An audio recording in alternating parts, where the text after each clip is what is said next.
ಸಂವಿಧಾನದ ಒಂದು ಪ್ರಶ್ನೋತ್ತರ ಸಂಚಿಕೆಗಳು ಹೌದಾ. ಟಾರ್ಗೆಟ್ ಪೊಲೀಸ್ ಅಂಡ್ PSI ಅಂತೇಳಿ ಚರ್ಚೆ ಮಾಡ್ತಾ ಬಂದಿದ್ದೀವಿ. ನಿನ್ನೆ ಪ್ರಮುಖವಾಗಿ ಒಂದು 5 ಕ್ವಶನ್ಗಳನ್ನ ಹೌದಾ ಅನಾಲಿಸಿಸ್ ಆಗಿ ಸುಮಾರು 2 ಗಂಟೆಗಳವರೆಗೆ ನಿನ್ನೆ ಚರ್ಚೆ ಮಾಡ್ತಾ ಬಂದಿದ್ದೀವಿ. ಓಕೆನಾ? Yes, very well question. ನಾನು ಮಧ್ಯೆ ಹೇಳಿದ್ದೀನಿ 5 ದಿನಗಳ ಕಾಲ ಪ್ರತಿದಿನ 5 ಕ್ವಶನ್ಗಳು, ಟಾರ್ಗೆಟ್ 25. ಅದರಲ್ಲಿ ಎಕ್ಸಾಮ್ದಲ್ಲಿ ಮಿನಿಮಮ್ 10 ಕ್ವಶನ್ ಆದ್ರೂ ಬರಬೇಕು ಅಂತೇಳಿ ನಾವು ಚರ್ಚೆ ಮಾಡ್ಲಕತ್ತೀವಿ. 360 ಡಿಗ್ರಿ ಆಂಗಲ್ ಅಲ್ಲಿ ಚರ್ಚೆ ಮಾಡ್ಲಕತ್ತೀವಿ. ಓಕೆನಾ? ಎಸ್, ಲೇಟ್ ಮಾಡಂಗಿಲ್ಲ. ನೇರವಾಗಿ ಏನ್ ಮಾಡೋಣಪ್ಪ ಅಂದ್ರೆ ನಮ್ಮ PB ರೆಡ್ಡಿ ಆಫ್ಲೈನ್ ಮತ್ತು ಆನ್ಲೈನ್ ತರಗತಿಗಳು ವಿಶೇಷವಾಗಿ ವಿಜಯಪುರದಲ್ಲಿ ಅತ್ಯುತ್ತಮವಾದಂಥ ಒಂದು ತರಬೇತಿಯನ್ನು ನೀಡುತ್ತಿದ್ದು, ಇವತ್ತ ಏನಪ್ಪಾ ಅಂದ್ರೆ ಆ ಒಂದು ಭಾರತ ಸಂವಿಧಾನದ ವಿಶೇಷ ಸಂಚಿಕೆಯ 2ನೇ ಭಾಗವನ್ನ ಇವತ್ತು ಸ್ಟಾರ್ಟ್ ಮಾಡೋಣ. ಓಕೆನಾ? ಎಸ್, ನಾನು ಹೇಳಿದ್ದೀನಿ ಪ್ರಶ್ನೆಗಳ ಮೂಲಕನೇ ಅನಾಲಿಸಿಸ್ ಮಾಡೋಣ ಅಂತ ಹೇಳಿದ್ದೀನಿ. ಎಸ್, ಹಾಗಾದ್ರೆ ನಾನು ಇಲ್ಲೊಂದು ಪ್ರಶ್ನೆಯನ್ನ ಕೊಡ್ತೀನಿ ನಿಮಗೆ. ಏನ್ ಸರಪ್ಪ ಅಂದ್ರೆ ವೆರಿ ವೆಲ್ ಕ್ವಶನ್ ಇದು. ಎಸ್, ಏನಪ್ಪಾ ಅಂದ್ರೆ ಈ ಕೆಳಗಿನ ಯಾವುದನ್ನು ಸೂಪರ್ ಕ್ಯಾಬಿನೆಟ್ ಎಂದು ಕರೆಯುತ್ತಾರೆ? ಈ ಕೆಳಗಿನ ಯಾವುದನ್ನು ಸೂಪರ್ ಕ್ಯಾಬಿನೆಟ್ ಎಂದು ಕರೆಯುತ್ತಾರೆ? ಸೂಪರ್ ಕ್ಯಾಬಿನೆಟ್ ಎಂದು ಕರೆಯುತ್ತಾರೆ. ಎಸ್, ಹಾಗಾದ್ರೆ ಇದರಲ್ಲಿ MCQs ಗಳನ್ನ ಕೊಡ್ತೀನಿ, ಸರಿಯಾದಂತ ಉತ್ತರಗಳನ್ನ ನೀವು ಆನ್ಸರ್ ಮಾಡ್ರಿ. Yes, options A, B, C, D. Options A NITI ಆಯೋಗ.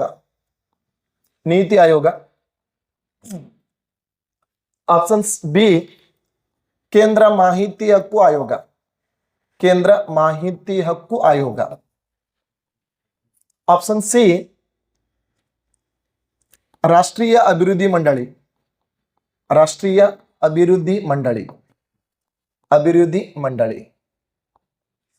ಆಪ್ಷನ್ಸ್ ಡಿ ಯಾವುದಪ್ಪ ಅಂದ್ರೆ GST ಕಮಿಟಿ, GST ಮಂಡಳಿ. ಹಾಗಾದ್ರೆ ಈಗ ಸರಿಯಾದಂತ ಉತ್ತರಗಳನ್ನ ನೀವು ಕೊಡ್ತೀರಿ ಅಂತ ನಿರೀಕ್ಷೆ ಅದ. ಈ ಕೆಳಗಿನ ಯಾವುದನ್ನು ಸೂಪರ್ ಕ್ಯಾಬಿನೆಟ್ ಎಂದು ಕರೆಯುತ್ತಾರೆ ಅಂತ ಪ್ರಶ್ನೆ ಇದೆ. ಎಸ್, A ಅನ್ನೋರು ಕೈ ಎತ್ರಿ. A ಅನ್ನೋರು ಗುಡ್, B ಅನ್ನೋರು ಗುಡ್, C ಅನ್ನೋರು ವೆರಿ ಗುಡ್, D ಅನ್ನೋರು ವೆರಿ ಗುಡ್. ಸರಿಯಾದಂತ ಉತ್ತರ ಮ್ಯಾಕ್ಸಿಮಮ್ ಜನ ಏನ್ ಆನ್ಸರ್ ಕೊಟ್ಟಿದ್ರಪ್ಪ ಅಂದ್ರೆ D ಅಂತ ಆನ್ಸರ್ ಕೊಟ್ಟಿದ್ರಿ, C ಅಂತ ಆನ್ಸರ್ ಕೊಟ್ಟಿದ್ರಿ, B ಅಂತ ಆನ್ಸರ್ ಕೊಟ್ಟಿದ್ರಿ. ಬಟ್ ಸರಿಯಾದಂತ ಉತ್ತರ ಯಾವ್ದಪ್ಪ ಅಂತಂದ್ರೆ C is a right answer. ರಾಷ್ಟ್ರೀಯ ಅಭಿವೃದ್ಧಿ ಮಂಡಳಿಯನ್ನ ನಾವ್ ಏನಂತ ಕರಿತೀವಪ್ಪ ಅಂದ್ರೆ ಸೂಪರ್ ಕ್ಯಾಬಿನೆಟ್ ಅಂತ ಕರಿತೀವಿ. ಎಕ್ಸಾಮ್ ದಲ್ಲಿ ಈ ತರ ಕ್ವಶನ್ಸ್ ಗಳನ್ನು ಕೇಳುವಂತ ಸಾಧ್ಯತೆ ಇದೆ. ಯಾಕೆ ಸರಪ್ಪ ಅಂತಂದ್ರೆ ರಾಷ್ಟ್ರೀಯ ಅಭಿವೃದ್ಧಿ ಮಂಡಳಿ ಸ್ಥಾಪನೆ ಆಗುದು 1952ರಲ್ಲಿ. ರಾಷ್ಟ್ರೀಯ ಅಭಿವೃದ್ಧಿ ಮಂಡಳಿ ಸ್ಥಾಪನೆ ಆಗುದು 1952ರಲ್ಲಿ. ಯಾಕೆ ಸರ್ ಇದಕ್ಕೆ ಸೂಪರ್ ಕ್ಯಾಬಿನೆಟ್ ಅಂತ ಕರೀತಾರ? ಇದು ಬಹಳ ಇಂಪಾರ್ಟೆಂಟ್. ಯಾಕೆ ಇದಕ್ಕೆ ಸೂಪರ್ ಕ್ಯಾಬಿನೆಟ್ ಅಂತ ಕರೀತಾರ ಅಂದ್ರೆ ಇದ್ರ ಮುಖ್ಯಸ್ಥ ಪ್ರಧಾನಮಂತ್ರಿ ಆಗಿರ್ತಾನೆ. ಮತ್ ಈ ಕಮಿಟಿ ಒಳಗೆ ಯಾರು ಇರ್ತಾರ ಗೊತ್ತಾ? ಈ ಕಮಿಟಿ ಒಳಗ ಸದಸ್ಯರು ಎಲ್ಲಾ ರಾಜ್ಯದ CMಗಳು ಇರ್ತಾರೆ. ಎಲ್ಲಾ ರಾಜ್ಯದ CMಗಳು ಮೆಂಬರ್ಗಳಾಗಿರ್ತಾರ. ಅಷ್ಟೇ ಅಲ್ಲದೆ 356 ಜಾರಿಯಲ್ಲಿರುವಂತ ರಾಜ್ಯಪಾಲರು ಸದಸ್ಯರಾಗಿರ್ತಾರ. ಓಕೆನಾ? ಅಷ್ಟೇ ಅಲ್ಲದೆ ಕೇಂದ್ರಾಡಳಿತ ಪ್ರದೇಶದ ಲೆಫ್ಟಿನೆಂಟ್ ಗವರ್ನರ್ಗಳು ಏನಾಗಿರ್ತಾರಪ್ಪ ಅಂದ್ರೆ ಮೆಂಬರ್ಗಳಾಗಿರ್ತಾರ.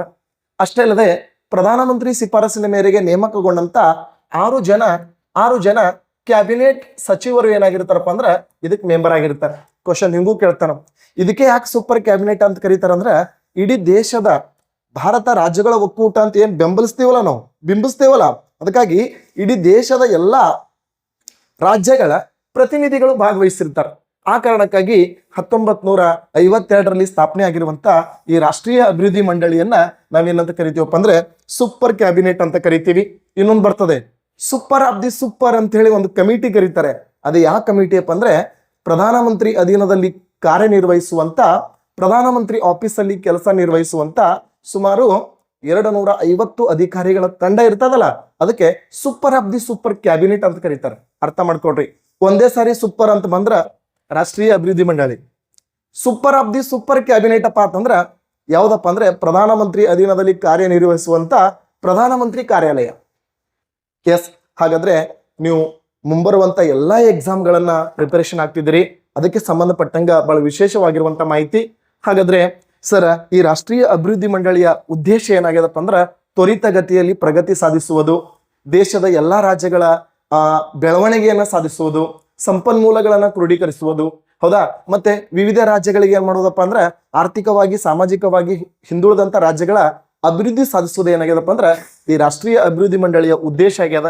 ಅದಕ್ಕೆ ಅಧ್ಯಕ್ಷರು ಯಾರಾಗಿರ್ತಾರಪ್ಪ ಅಂದ್ರ ಪ್ರಧಾನಮಂತ್ರಿಗಳಾಗಿರ್ತಾರ. ಇಡೀ ಭಾರತದ ಎಲ್ಲಾ ಒಂದು ರಾಜ್ಯಗಳ ಪ್ರತಿನಿಧಿಗಳು ಭಾಗವಹಿಸಿರ್ತಾರೆ. ಅದಕ್ಕಾಗಿ ಇದಕ್ಕೆ ಸೂಪರ್ ಕ್ಯಾಬಿನೆಟ್ ಅಂತ ಕರೀತಾರೆ. ಏನಂತ ಕರೀತಾರೆ?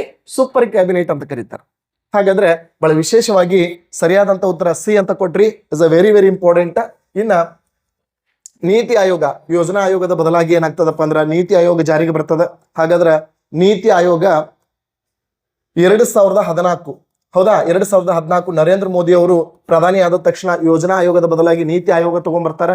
ಕ್ವಶನ್ ಹಿಂಗೂ ಕೇಳ್ತಾನ, ನೀತಿ ಆಯೋಗ ನರೇಂದ್ರ ಮೋದಿ ಎಸ್ 14-15 ಎಸ್ 14-15. ಆದ್ರೆ ಇನ್ನೊಂದೇನು ವಿಶೇಷ ಗೊತ್ತಾ? ನೀತಿ ಆಯೋಗದ ಮೊದಲ ಅಧ್ಯಕ್ಷ ಯಾರಂದ್ರ ನರೇಂದ್ರ ಮೋದಿ. ಹಾಗಾದ್ರೆ ಯೋಜನಾ ಆಯೋಗದ ಕೊನೆಯ ಅಧ್ಯಕ್ಷ ಯಾರಂದ್ರ ಯಾರೇ?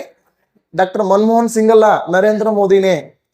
ನೀತಿ ಆಯೋಗದ ಮೊದಲ ಅಧ್ಯಕ್ಷ ನರೇಂದ್ರ ಮೋದಿ, ಯೋಜನಾ ಆಯೋಗದ ಕೊನೆಯ ಅಧ್ಯಕ್ಷ ನರೇಂದ್ರ ಮೋದಿ. ಯೋಜನಾ ಆಯೋಗದ ಕೊನೆಯ ಉಪಾಧ್ಯಕ್ಷ ಯಾರಪ್ಪ ಅಂದ್ರ ಮಾಂಟೇಂಗ್ ಸಿಂಗ್ ಹೌಲ್ವಾಲಿಯಾ. ಮಾಂಟೇಂಗ್ ಸಿಂಗ್ ಹೌಲ್ವಾಲಿಯಾ. ಹಾಗಾದ್ರೆ ಯೋಜನಾ ಆಯೋಗದ ಮೊದಲ ಅಧ್ಯಕ್ಷ ಯಾರು? ಯೋಜನಾ ಆಯೋಗದ ಮೊದಲ ಅಧ್ಯಕ್ಷ ನೆಹರು. ಯೋಜನಾ ಆಯೋಗದ ಮೊದಲ ಉಪಾಧ್ಯಕ್ಷ ವೆರಿ ಗುಡ್ ಗುಲ್ಜರಿಲಾಲ್ ನಂದಾ. ಗುಲ್ಜರಿಲಾಲ್ ನಂದಾ. ಹಾಗಾದ್ರೆ ನೀತಿ ಆಯೋಗದ ಮೊದಲ ಉಪಾಧ್ಯಕ್ಷ ಯಾರಂದ್ರೆ ಅರವಿಂದ್ ಪನಾಗರಿಯಾ. ಆ ಅರವಿಂದ್ ಪನಾಗರಿಯನೇ ಪ್ರೆಸೆಂಟ್ 16ನೇ ಹಣಕಾಸು ಆಯೋಗದ ಅಧ್ಯಕ್ಷರಾಗಿ ಸೇವೆ ಸಲ್ಲಿಸ್ತಿದ್ದಾರೆ. ಹೌದಾ, 16ನೇ ಹಣಕಾಸು ಆಯೋಗದ ಅಧ್ಯಕ್ಷರಾಗಿ ಸೇವೆ ಸಲ್ಲಿಸ್ತಿದ್ದಾರೆ. ಎಸ್. ಹಾಗಾದ್ರೆ ಸರ್ ಇಂಪಾರ್ಟೆಂಟ್ ಆಗಿ ಕೇಂದ್ರ ಮಾಹಿತಿ ಹಕ್ಕು ಆಯೋಗ ಮತ್ತು ರಾಜ್ಯ ಮಾಹಿತಿ ಹಕ್ಕು ಆಯೋಗ ಅಂತೇಳಿ ಬರ್ತವೆ. ಎಸ್, ಒಂದ್ ಸೆಕೆಂಡ್ ಲಕ್ಷ್ಯ ಕೊಡ್ರಿ. ಇದ್ರ ಬಗ್ಗೆ ಏನ್ ಮಾಡೋಣಪ್ಪ ಅಂದ್ರೆ ಚರ್ಚೆ ಮಾಡೋಣ. ನಾವು ಟಾಪ್ 25 ಕ್ವಶನ್ಸ್ ಅಂತೇಳಿ ತಗೊಂಡು ಬಂದೀವಿ. ಅದರಲ್ಲಿ ವಿಶೇಷವಾಗಿ ಕೇಂದ್ರ ಮಾಹಿತಿ ಹಕ್ಕು ಆಯೋಗ ಅಂತ ಬರ್ತದೆ. ಯಾರಿದ್ದಾರೆ ಕೇಂದ್ರ ಮಾಹಿತಿ ಹಕ್ಕು ಆಯೋಗದ ಪ್ರೆಸೆಂಟ್ ಅಧ್ಯಕ್ಷರು? ಕೇಂದ್ರ ಮಾಹಿತಿ ಹಕ್ಕು ಅಂತ ಬರ್ತದೆ, ರಾಜ್ಯ ಮಾಹಿತಿ ಹಕ್ಕು ಅಂತ ಬರ್ತದೆ. ಎಸ್, ರಾಜ್ಯ ಮಾಹಿತಿ ಹಕ್ಕು ಆಯೋಗ ಅಂತ ಬರ್ತದೆ. ಎಸ್, ವಿಶೇಷವಾಗಿ ಅರ್ಥ ಮಾಡ್ಕೊಳ್ರಿ. ಏನ್ ಸರಪ್ಪ ಅಂದ್ರೆ ಈ ಕೇಂದ್ರ ಮಾಹಿತಿ ಹಕ್ಕು ಮತ್ತು ರಾಜ್ಯ ಮಾಹಿತಿ ಹಕ್ಕು ಈ ಆಯೋಗದ ಉದ್ದೇಶ ಏನದಪ್ಪ ಅಂತಂದ್ರೆ, ಇದರ ಉದ್ದೇಶ ಏನಪ್ಪಾ ಅಂದ್ರೆ ಸಾರ್ವಜನಿಕರಿಗೆ ಸಕಾಲಕ್ಕೆ ಮಾಹಿತಿ ನೀಡುವುದು.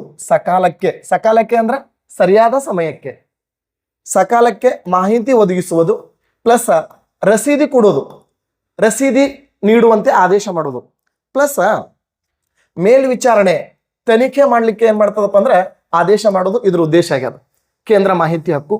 ಹಾಗಾದ್ರೆ ಕೇಂದ್ರ ಮಾಹಿತಿ ಹಕ್ಕು ಸ್ಥಾಪನೆ ಆಗೋದು ಯಾವಾಗ ಅಂದ್ರೆ 2005. ಇದು ಇಂಪಾರ್ಟೆಂಟ್. ಕೇಂದ್ರ ಮಾಹಿತಿ ಹಕ್ಕು ಆಯೋಗ ಸ್ಥಾಪನೆ ಆಗೋದು 2005. ಹಾಗಾದ್ರೆ ಸರ್ ಇದ್ರ ಉದ್ದೇಶ ಏನ್ ಮಾಡೋದಪ್ಪ ಅಂತಂದ್ರೆ ಸಾರ್ವಜನಿಕರಿಗೆ ಸಕಾಲಕ್ಕೆ ಮಾಹಿತಿ ನೀಡೋದು, ಮತ್ತೆ ಅಷ್ಟೇ ಅಲ್ಲದೆ 30 ದಿನಗಳ ಒಳಗಾಗಿ ಮಾಹಿತಿ ಒದಗಿಸೋದು. 30 ದಿನಗಳ ಒಳಗಾಗಿ ಮಾಹಿತಿ ಒದಗಿಸೋದು ಇದ್ರ ಉದ್ದೇಶ ಆಗ್ಯದ. ಹಾಗಾದ್ರೆ ಸರ್ ಇವ್ರನ್ನ ಯಾರು ನೇಮಕ ಮಾಡ್ತಾರ ಅಂದ್ರೆ ಇವ್ರನ್ನ ರಾಷ್ಟ್ರಪತಿಗಳು ನೇಮಕ ಮಾಡ್ತಾರ. ಸರ್ ಯಾರ ಶಿಫಾರಸಿನ ಮೇರೆಗೆ? ಇದು ಬಹಳ ಇಂಪಾರ್ಟೆಂಟ್. ಯಾರ ಶಿಫಾರಸ್ರಿ? ಎಸ್, ಇದಕ್ಕೊಂದು ಸಮಿತಿ ಅದ. ಆ ಸಮಿತಿ ಬಗ್ಗೆ ಎಕ್ಸಾಮ್ ದಲ್ಲಿ ಪ್ರಶ್ನೆ ಮಾಡ್ತಾನೆ. ಸಮಿತಿ ಯಾವ್ದಪ್ಪ ಅಂದ್ರೆ ಇದಕ್ಕೆ ಪ್ರಧಾನಮಂತ್ರಿ ಇರ್ತಾರೆ, ಪ್ಲಸ್ ಲೋಕಸಭೆಯ ವಿರೋಧ ಪಕ್ಷದ ನಾಯಕರು ಇರ್ತಾರೆ, ಪ್ಲಸ್ ಕೇಂದ್ರದ ಕ್ಯಾಬಿನೆಟ್ ದರ್ಜೆಯ ಸಚಿವರು ಇರ್ತಾರೆ. ಡಿಪೆಂಡ್ ಅಪಾನ್ ಪ್ರಧಾನಮಂತ್ರಿ. ಅರ್ಥ ಮಾಡ್ಕೊಡ್ರೆ ಗೊಂದಲ ಮಾಡ್ಕೊಳಕ್ ಹೋಗಂಗಿಲ್ಲ. ಪಾಠಗಳನ್ನ ನೀಟಾಗಿ, ಯಾಕಂತಂದ್ರೆ ಇವೆಲ್ಲ ಗೊಂದಲದ ಟಾಪಿಕ್ಗಳಿವು. ಎಕ್ಸಾಮ್ಸ್ಗಳಲ್ಲಿ ಕನ್ಫ್ಯೂಸ್ ಮಾಡುವಂತ ಟಾಪಿಕ್ಗಳಿವೆಲ್ಲ. ಸಂವಿಧಾನೇತರ ಸಂಸ್ಥೆಗಳು, ಶಾಸನಾತ್ಮಕವಲ್ಲದ ಸಂಸ್ಥೆಗಳು, ಇಂಥವ ನಮ್ಮ ಎಕ್ಸಾಮ್ದಾಗ ಏನ್ ಮಾಡ್ತಾನಪ್ಪ ಅಂದ್ರೆ ಕನ್ಫ್ಯೂಸ್ ಮಾಡುವಂತ ಸಾಧ್ಯತೆಗಳಿದಾವೆ. ಅದಕ್ಕೆ ನೇಮಕ ಮಾಡೋರು ರಾಷ್ಟ್ರಪತಿಗಳು, ಬಟ್ ಶಿಫಾರಸ್ ಮಾಡುವಂತ ಕಮಿಟಿ, ಈ ಕಮಿಟಿ ಬಗ್ಗೆ ಕ್ವಶನ್ ಮಾಡ್ತಾನೆ. ಪ್ರಧಾನಮಂತ್ರಿ, ಲೋಕಸಭೆ ವಿರೋಧ ಪಕ್ಷದ ನಾಯಕರು, ಕೇಂದ್ರದ ಕ್ಯಾಬಿನೆಟ್ ದರ್ಜೆಯ ಸಚಿವರು. ನೆಕ್ಸ್ಟ್ ಇವರಿಗೆ ಪ್ರಮಾಣ ವಚನ ರಾಷ್ಟ್ರಪತಿಗಳು, ಇವರು ರಾಜೀನಾಮೆ ನೀಡ್ತಾರೆ ರಾಷ್ಟ್ರಪತಿಗಳಿಗೆ. ಸರ್ ಇವ್ರ ಅಧಿಕಾರಾವಧಿ ಅಂತಂದ್ರೆ 65 ಅಥವಾ 3 ವರ್ಷ. ನೋಡ್ರಿ 2-3 ವರ್ಷ ಆಯ್ತು ಓದ್ತಿದ್ದೀರಾ. ಯಾಕೆ? ಇನ್ನ ರಿಚ್ ಆಗಿಲ್ಲ, ಇದಕ್ಕೆ ಸಿಲೆಬಸ್ ಕವರ್ ಆಗಿಲ್ಲ ಸರ್. ಇನ್ನ ಹೌದ್ರೆ ಕವರ್ ಮಾಡ್ಕೋಬೇಕಲ್ಲ, ಕವರ್ ಮಾಡ್ಕೋಬೇಕ್ರಿ, ಅದು ನಮ್ಮ ಕೆಲಸ. ಹೌದಾ ಇಲ್ಲ? ಹಾಗಾದ್ರೆ ಸರ್ ಇವ್ರನ್ನ ಪದೋಚ್ಯುತಿಗೊಳಿಸುವ ಅಧಿಕಾರ ಯಾರಿಗಿದೆ? ರಾಷ್ಟ್ರಪತಿಗಳಿಗಿದೆ. ಸರ್ ಶಿಫಾರಸ್ ಮಾಡೋದು ಸಮಿತಿಯ ಶಿಫಾರಸು. ವಿಶೇಷ ಏನ್ ಗೊತ್ತಾ? ಈ ಕಮಿಟಿಗೆ ಒಟ್ಟು ಸದಸ್ಯರೆಷ್ಟು? ಒಬ್ಬ ಅಧ್ಯಕ್ಷ ಇರ್ತಾನೆ ಪ್ಲಸ್ 10 ಜನ ಸದಸ್ಯರಿರ್ತಾರೆ. ಟೋಟಲ್ ಆಗಿ 11 ಜನ ಇದ್ದಾರೆ ಸದ್ಯ ಪ್ರೆಸೆಂಟ್. ಕೇಂದ್ರ ಮಾಹಿತಿ ಹಕ್ಕು ಆಯೋಗಕ್ಕೆ ಒಟ್ಟ ಸದಸ್ಯರು ಎಷ್ಟಪ್ಪ ಅಂದ್ರೆ 1 + 10 = 11. ಮತ್ತೆ ಈ ಸದಸ್ಯರ ಸಂಖ್ಯೆ ಹೆಚ್ಚಿಸುವ ಅಧಿಕಾರ ಯಾರಿಗಿದೆ? ಸಂಸತ್ತಿಗಿದೆ. ಸರಳ ಬಹುಮತದ ಮೂಲಕ ಸಂಸತ್ತು. ಮತ್ತೆ ಇನ್ನೊಂದು ವಿಶೇಷತೆ ಏನ್ ಗೊತ್ತಾ? Very well point, very good point ಏನ್ ಗೊತ್ತಾನೋ? ಈ 11 ಜನ ಅದಾರಲ್ಲ, ಇವ್ರು ಯಾರು ರಾಜಕೀಯ ಹಿನ್ನೆಲೆ ಹೊಂದಿರಬಾರ್ದು. ಇದು ವೆರಿ ವೆಲ್ ಪಾಯಿಂಟ್. ಇವ್ರು ಯಾರು ರಾಜಕೀಯ ಹಿನ್ನೆಲೆ ಹೊಂದಿರಬಾರ್ದು. ನಮ್ಮ UPSC ಒಳಗ KPSC ಒಳಗ ರಾಜಕೀಯ ಹಿನ್ನೆಲೆ ಹೊಂದದವರು ಅಧ್ಯಕ್ಷರು ಸದಸ್ಯರಾಗಿರ್ತಾರೆ. ಶಿವಶಂಕರಪ್ಪ ಸಾವುಕಾರ ರಾಜಕೀಯ ಹಿನ್ನೆಲೆ ಹೊಂದದವರು. ಆದ್ರ ಈ ಮಾಹಿತಿ ಹಕ್ಕು ಆಯೋಗದಾಗ ರಾಜಕೀಯ ಹಿನ್ನೆಲೆ ಹೊಂದದವ್ರು ಯಾರು ಇರಬಾರ್ದು. ಮತ್ತೆ ಯಾರು ಇರ್ತಾರೆ ಸರ್? ರಿಟೈರ್ಡ್ IAS KS ಆಫೀಸರ್ಗಳು ಇರ್ತಾರೆ. ಇಲ್ಲಿ KS ಆಫೀಸರ್ಗಳು ಇರ್ತಾರೆ, ಇಲ್ಲಿ IAS ಆಫೀಸರ್ಗಳು ಇರ್ತಾರೆ. ರಾಜಕೀಯ ಹಿನ್ನೆಲೆ ಹೊಂದಿರಬಾರ್ದು. ಎಸ್, ಹಾಗಾದ್ರೆ ಅರ್ಹತೆಗಳು ಏನ್ ಸರ್ ಅಂದ್ರೆ ಏನೂ ಇಲ್ಲ. ಈ ಆಯೋಗ ನಿಭಾಯಿಸುವಂತ ಸಾಮರ್ಥ್ಯ ಹೊಂದಿರಬೇಕು. ಈ ಆಯೋಗ ನಿಭಾಯಿಸುವಂತ ಸಾಮರ್ಥ್ಯ ಹೊಂದಿರಬೇಕು. ಹಾಗಾದ್ರೆ ಪ್ರೆಸೆಂಟ್ ಚೇರ್ಮನ್ ಯಾರಿದಾರೆ ಇದಕ್ಕೆ? ಯಾರಿದಾರೆ? ಕರೆಕ್ಟ್ ಹೇಳಿದ್ರು ನೋಡು. ಕರೆಕ್ಟ್ ಹೇಳ್ರಿ. ನೋ, ಗೋಯಲ್ ಅಂತಿದ್ದಾರೆ ನೋಡ್ರಿ. ಯಾ ಗೋಯಲ್? ಯಾರಿ? ಗೋಯಲ್ ಅಂತಿದ್ದಾರೆ. ಸರಿಯಾದಂತ ಉತ್ತರ ಅಲ್ಲ. ಅಲ್ಲ, ಮಹೇಂಕ್ ಗೋಯಲ್ ಅಂತಿದ್ದಾರೆ ನೋಡ್ರಿ. ಯಾರಿದಾರಿ?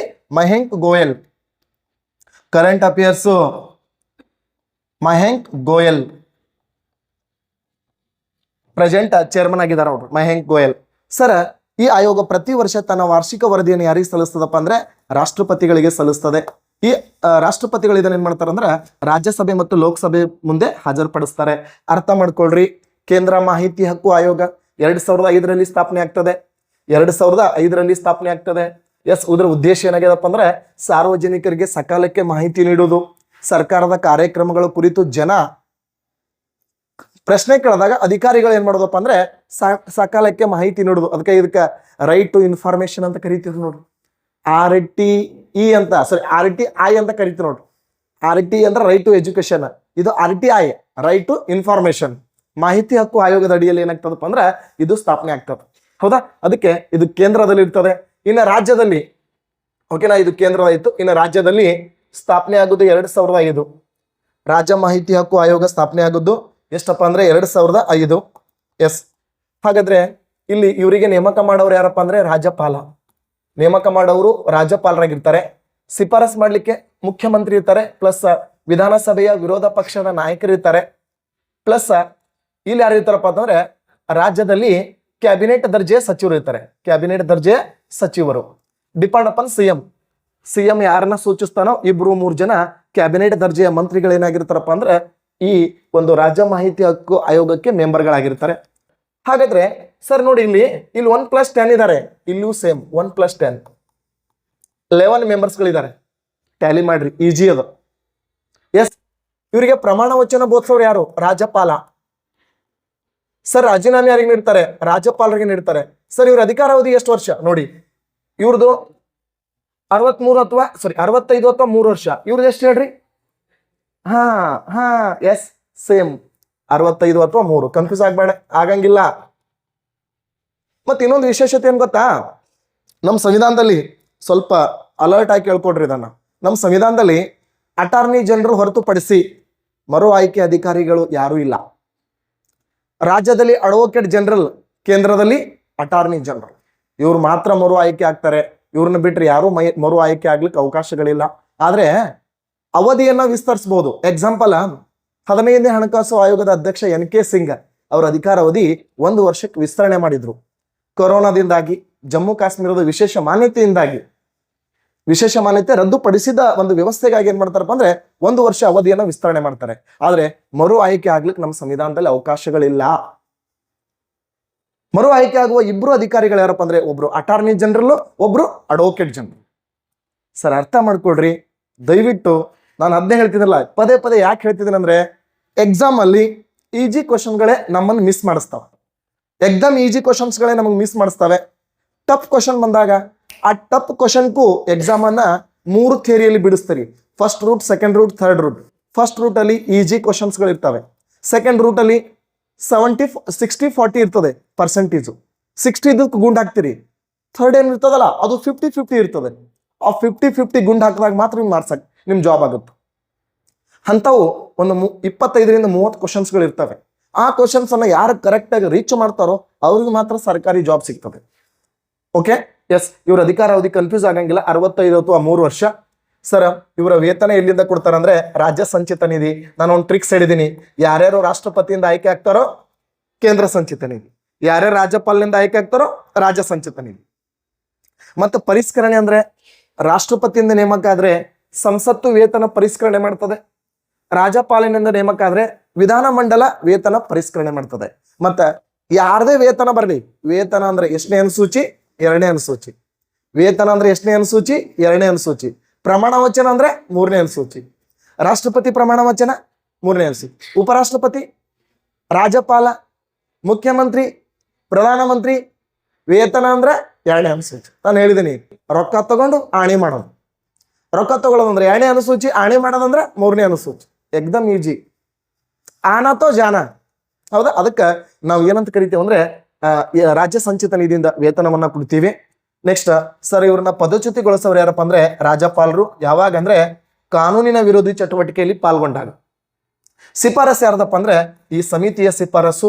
ಇನ್ನೊಂದು ವಿಶೇಷ ಮಾಹಿತಿ ಗೊತ್ತಿರಲಿ, ಇವರಿಬ್ಬರನ್ನ ಪದಚ್ಯುತಿಗೊಳಿಸಬೇಕಾದ್ರೆ, ಈ 2 ಕಮಿಟಿಯ ಮೆಂಬರ್ಗಳನ್ನ ಪದಚ್ಯುತಿಗೊಳಿಸಬೇಕಾದ್ರೆ ಬೇಕು ಬೇಡ ಪದಚ್ಯುತಿಗೊಳಿಸಂಗಿಲ್ಲ. ಇವರು ತಪ್ಪು ಮಾಡುವುದು ನ್ಯಾಯಾಲಯಗಳು ಸಾಬೀತುಪಡಿಸಬೇಕು. ಇದು ಹೊಸ ಪಾಯಿಂಟ್ ಆಡ್ ಮಾಡ್ಕೋರಿ. ಇವ್ರು ತಪ್ಪು ಮಾಡಿದ ನಂತರ ನ್ಯಾಯಾಲಯಗಳು ಸಾಬೀತುಪಡಿಸಬೇಕು, ಅವಾಗ ಮಾತ್ರ ಪದಚ್ಯುತಿಗೊಳಿಸಲಾಗ್ತದೆ. ಇಲ್ಲಿಕಂದ್ರೆ ಪದಚ್ಯುತಿಗೊಳಿಸಕ್ ಆಗಲ್ಲ. ನ್ಯಾಯಾಲಯಗಳು ಪ್ರೂವ್ ಮಾಡ್ಬೇಕು ಅಕ್ರಮ ಅಂತ ಬಂದ್ರೆ. ಎಸ್, ಹಾಗಾದ್ರೆ ಅರ್ಹತೆಗಳೇನು? ಈ ಆಯೋಗ ನಿಭಾಯಿಸುವಂತ ಸಾಮರ್ಥ್ಯ ಹೊಂದಿರಬೇಕು.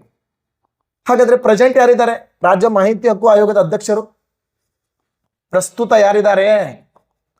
Very good. ಯಾರು ಸರ್? ಜಿ ಸತ್ಯವತಿ ಅಂತಿದ್ದಾರೆ. ಜಿ ಸತ್ಯವತಿ ಪ್ರೆಸೆಂಟ್ ಇದ್ದಾರೆ ನೋಡಿ, ಜಿ ಸತ್ಯವತಿ. ಸರ್, ಇವ್ರ ಕೆಲಸ ಏನು? ಸಿಂಪಲ್. ರಾಜ್ಯದಲ್ಲಿ ಹೇಳಿದೆಲ್ಲ ಉದ್ದೇಶ, ರಾಜ್ಯದಲ್ಲಿ ಸಾರ್ವಜನಿಕರಿಗೆ ಸಕಾಲಕ್ಕೆ ಮಾಹಿತಿ ನೀಡುವುದು, ರಶೀದಿ ಕೊಡೋದು, ತನಿಖೆ ಮಾಡೋದು. ಇನ್ನೊಂದು ವಿಶೇಷತೆ ಏನಪ್ಪಾ ಅಂದ್ರೆ ಇವರು ರಾಜಕೀಯ ಹಿನ್ನೆಲೆ ಹೊಂದಿರಬಾರ್ದು.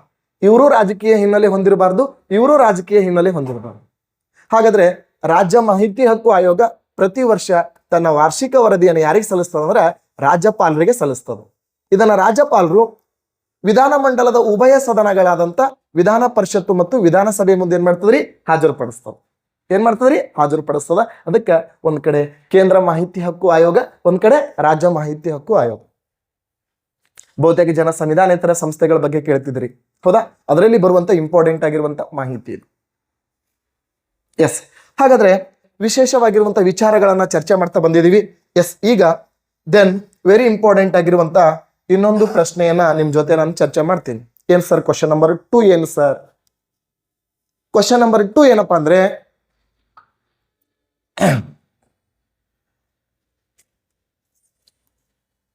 ಕೇಂದ್ರ ಜಾಗೃತ ಆಯೋಗ ಅಂತ ಬರ್ತದೆ.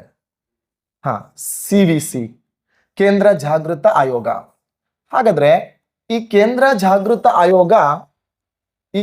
ಜಾಗೃತ ಆಯೋಗ ಶಿಫಾರಸು ಸ್ಥಾಪನೆ ಮಾಡ್ಲಿಕ್ಕೆ ಶಿಫಾರಸು ಮಾಡಿದ ಸಮಿತಿ ಯಾವುದು? ನನ್ನ ಕ್ವಶನ್. ಯಾವ ಸಮಿತಿ?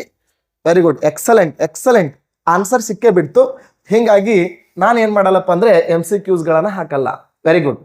ಕೇಂದ್ರ ಜಾಗೃತ ಆಯೋಗ ಅಥವಾ CVC ಕಮಿಟಿ, ಹೌದಾ? ಸೆಂಟ್ರಲ್ ವಿಜಿಲೆನ್ಸ್ ಕಮಿಷನ್ ಅಂತ ಕರಿತೀವಿ. ಕೇಂದ್ರ ಜಾಗೃತ ಆಯೋಗ ಯಾವ ಸಮಿತಿಯ ಶಿಫಾರಸಿನ ಮೇರೆಗೆ ಸ್ಥಾಪನೆ ಆಗ್ತದಪ್ಪ ಅಂದ್ರೆ ಸಂತಾನಂ ಸಮಿತಿಯ ಶಿಫಾರಸಿನ ಮೇರೆಗೆ ಸ್ಥಾಪನೆ ಆಗ್ತದೆ. ಎಸ್,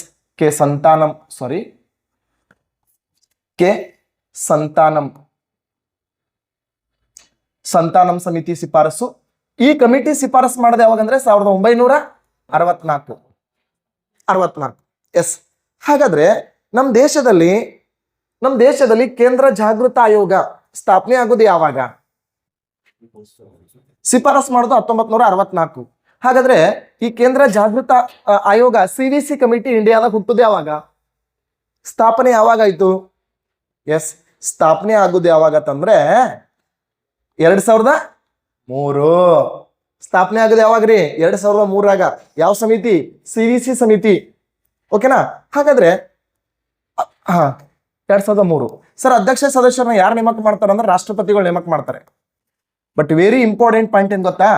ಎಸ್, ಇವರಿಗೆ ನೇಮಕ ಮಾಡಬೇಕಾದ್ರೆ ಒಂದು ಕಮಿಟಿ ಇದೆ. ಆ ಕಮಿಟಿಯಲ್ಲಿ ಯಾರು ಇರ್ತಾರೆ? ಪ್ರಧಾನಮಂತ್ರಿ ಇರ್ತಾರೆ, ಪ್ಲಸ್ ಲೋಕಸಭೆ ವಿರೋಧ ಪಕ್ಷದ ನಾಯಕರಿರ್ತಾರೆ, ಮತ್ತೆ ಯಾರಿರ್ತಾರೆ? ವೆರಿ ಗುಡ್, ಸುಪ್ರೀಂ ಕೋರ್ಟ್ನ CJ. ಇದು ಇಂಪಾರ್ಟೆಂಟ್ ಪಾಯಿಂಟ್. ಸುಪ್ರೀಂ ಕೋರ್ಟ್ನ CJ ಏನಾಗಿರ್ತಾರೆ ಅಂದ್ರೆ ಈ ಕಮಿಟಿ ಒಳಗ ಮೆಂಬರ್ಗಳಾಗಿರ್ತಾರೆ. ಅರ್ಥ ಮಾಡ್ಕೊಳ್ಳಿ. ಕೇಂದ್ರ ಜಾಗೃತ ಆಯೋಗ, CVC ಕಮಿಟಿ. ಎಸ್ ಸರ್, ಇವರಿಗೆ ಪ್ರಮಾಣ ವಚನ ಬೋಧಿಸೋರು ಯಾರು ಅಂದ್ರೆ ರಾಷ್ಟ್ರಪತಿ. ರಾಜೀನಾಮೆ ಯಾರು ನೀಡ್ತಾರೆ? ರಾಷ್ಟ್ರಪತಿಗೆ. ಇವ್ರ ಅಧಿಕಾರಾವಧಿ ಅಂತ ಬಂದ್ರೆ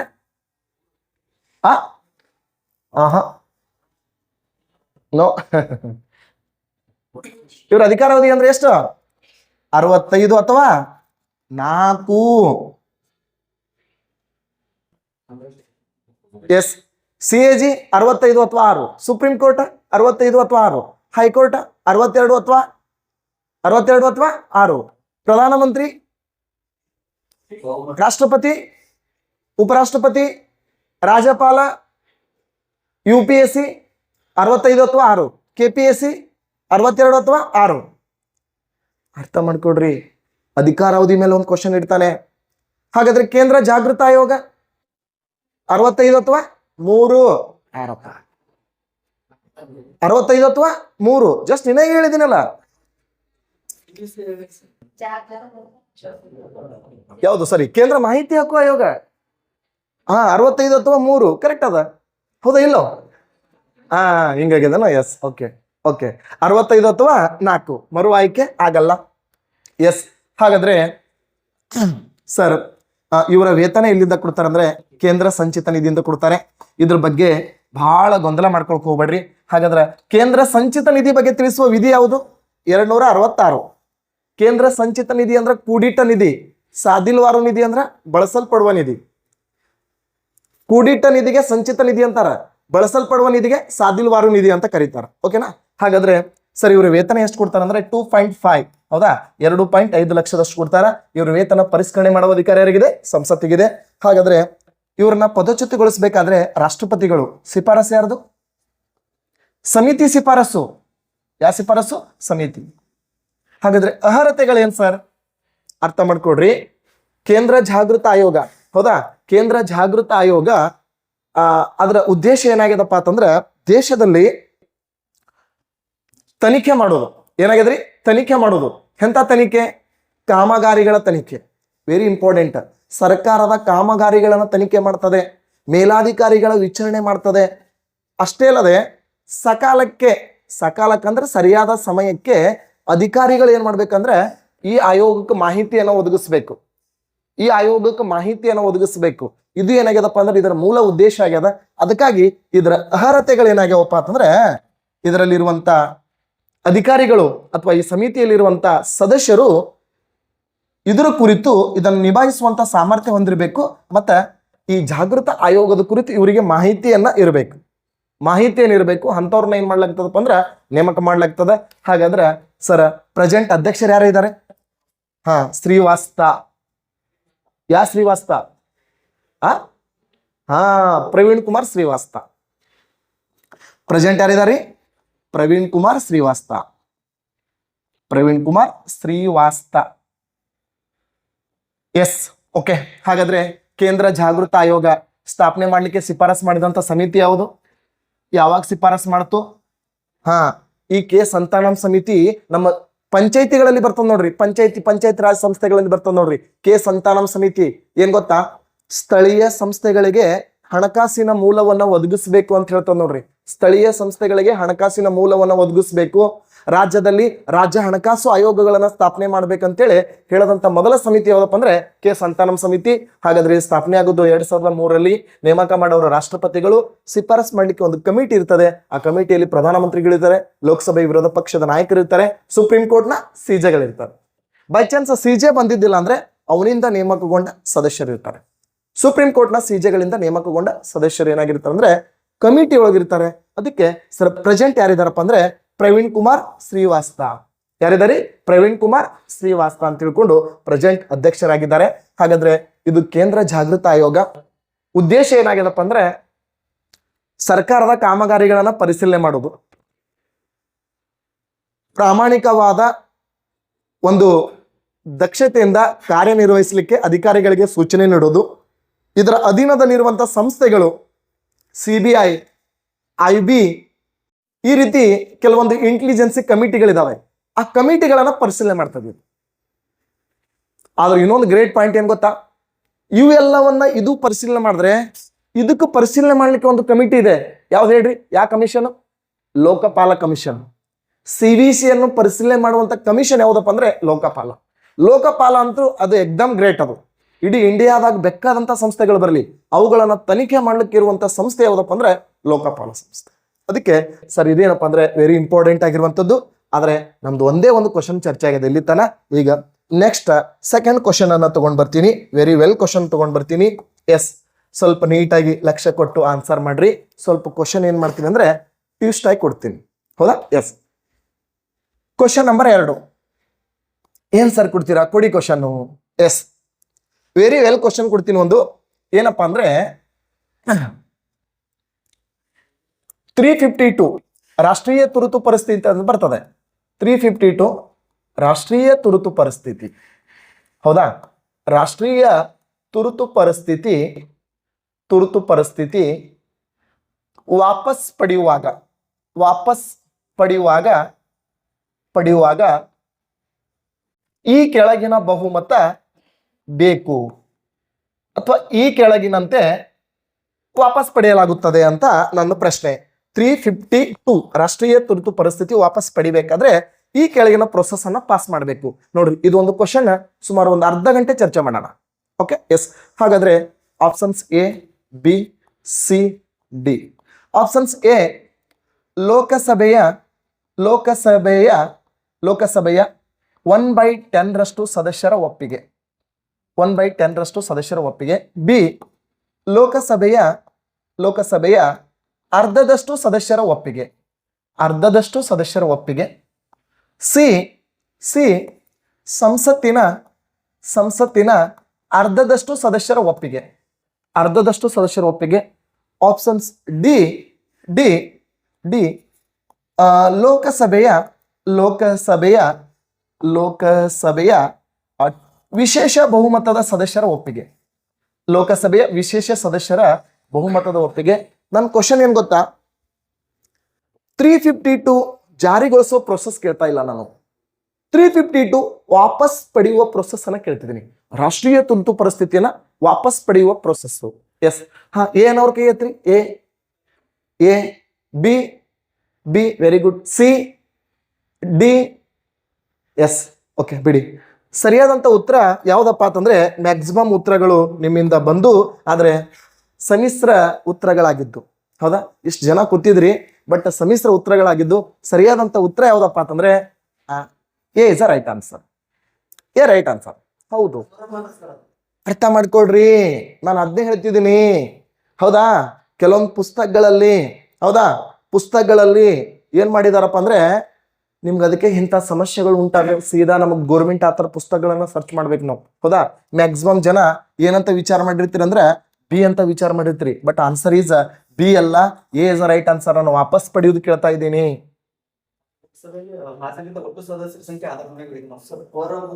ಎಸ್, ಇರ್ಲಿ. ಕೋರಂ ಸದಸ್ಯರು ಅಂದ್ರೆ 1/10 ಅಂದ್ರೆ 55 ಸದಸ್ಯರು. ರಜಾ ನೆನ್ಪಿಟ್ಕೋ. 352 ನ ಹೆಂಗ್ ವಾಪಸ್ ತಗೋತಾರ ಗೊತ್ತೇನಪಿ? ಎಸ್, 352 ವಾಪಸ್ ಹೆಂಗ್ ತಗೋತಾರತ್ತಂದ್ರೆ ಕಡ್ಡಾಯವಾಗಿ ಲೋಕಸಭೆಯ 1/10 ಸದಸ್ಯರು. ಬಹಳ ವಿಶೇಷ ಮಾಹಿತಿ ಇದು. ನಾ ಇನ್ನ ಡೆಪ್ತ್ ಆಗಿಲ್ಲ ಕ್ವಶನ್, ಇದು ಸಿಂಪಲ್ ಕ್ವಶನ್ ಹಾಕಿದೀನಿ. ಆದ್ರೆ ನಾನು ಈಗ ಅನಾಲಿಸಿಸ್ ಮಾಡ್ತೀನಲ್ಲ, ಅದ್ ನೋಡಕತ್ರಿ ವೈಡ್ ಇರ್ತದ. ವಾಪಸ್ ತಗೋಬೇಕಾದ್ರೆ ಇವ್ರು ಡೈರೆಕ್ಟ್ ರಾಷ್ಟ್ರಪತಿಗಳ ಅವಶ್ಯಕತೆ ಇಲ್ಲ, ಲೋಕಸಭೆ ಸಭಾಪತಿ ಹೇಳ್ತಾರೆ. ಇದು ಯಾವಾಗ? ಅಧಿವೇಶನ ನಡೆದಾಗಿದು, ಸೆಷನ್ಸ್ ನಡೆದಿದ್ರೆ ಇದು. ನಾನು ಅದನ್ನೇ ಹೇಳ್ತಿದ್ದೀನಲ್ಲ, ಒಂದ್ ಸ್ಟೆಪ್ ಮುಂದಕ್ಕೆ ಹೋಗಿ ವಿಚಾರ ಮಾಡೋಣ ನಾವು, ಒಂದ್ ಲೈನ್ ಬೇಡ.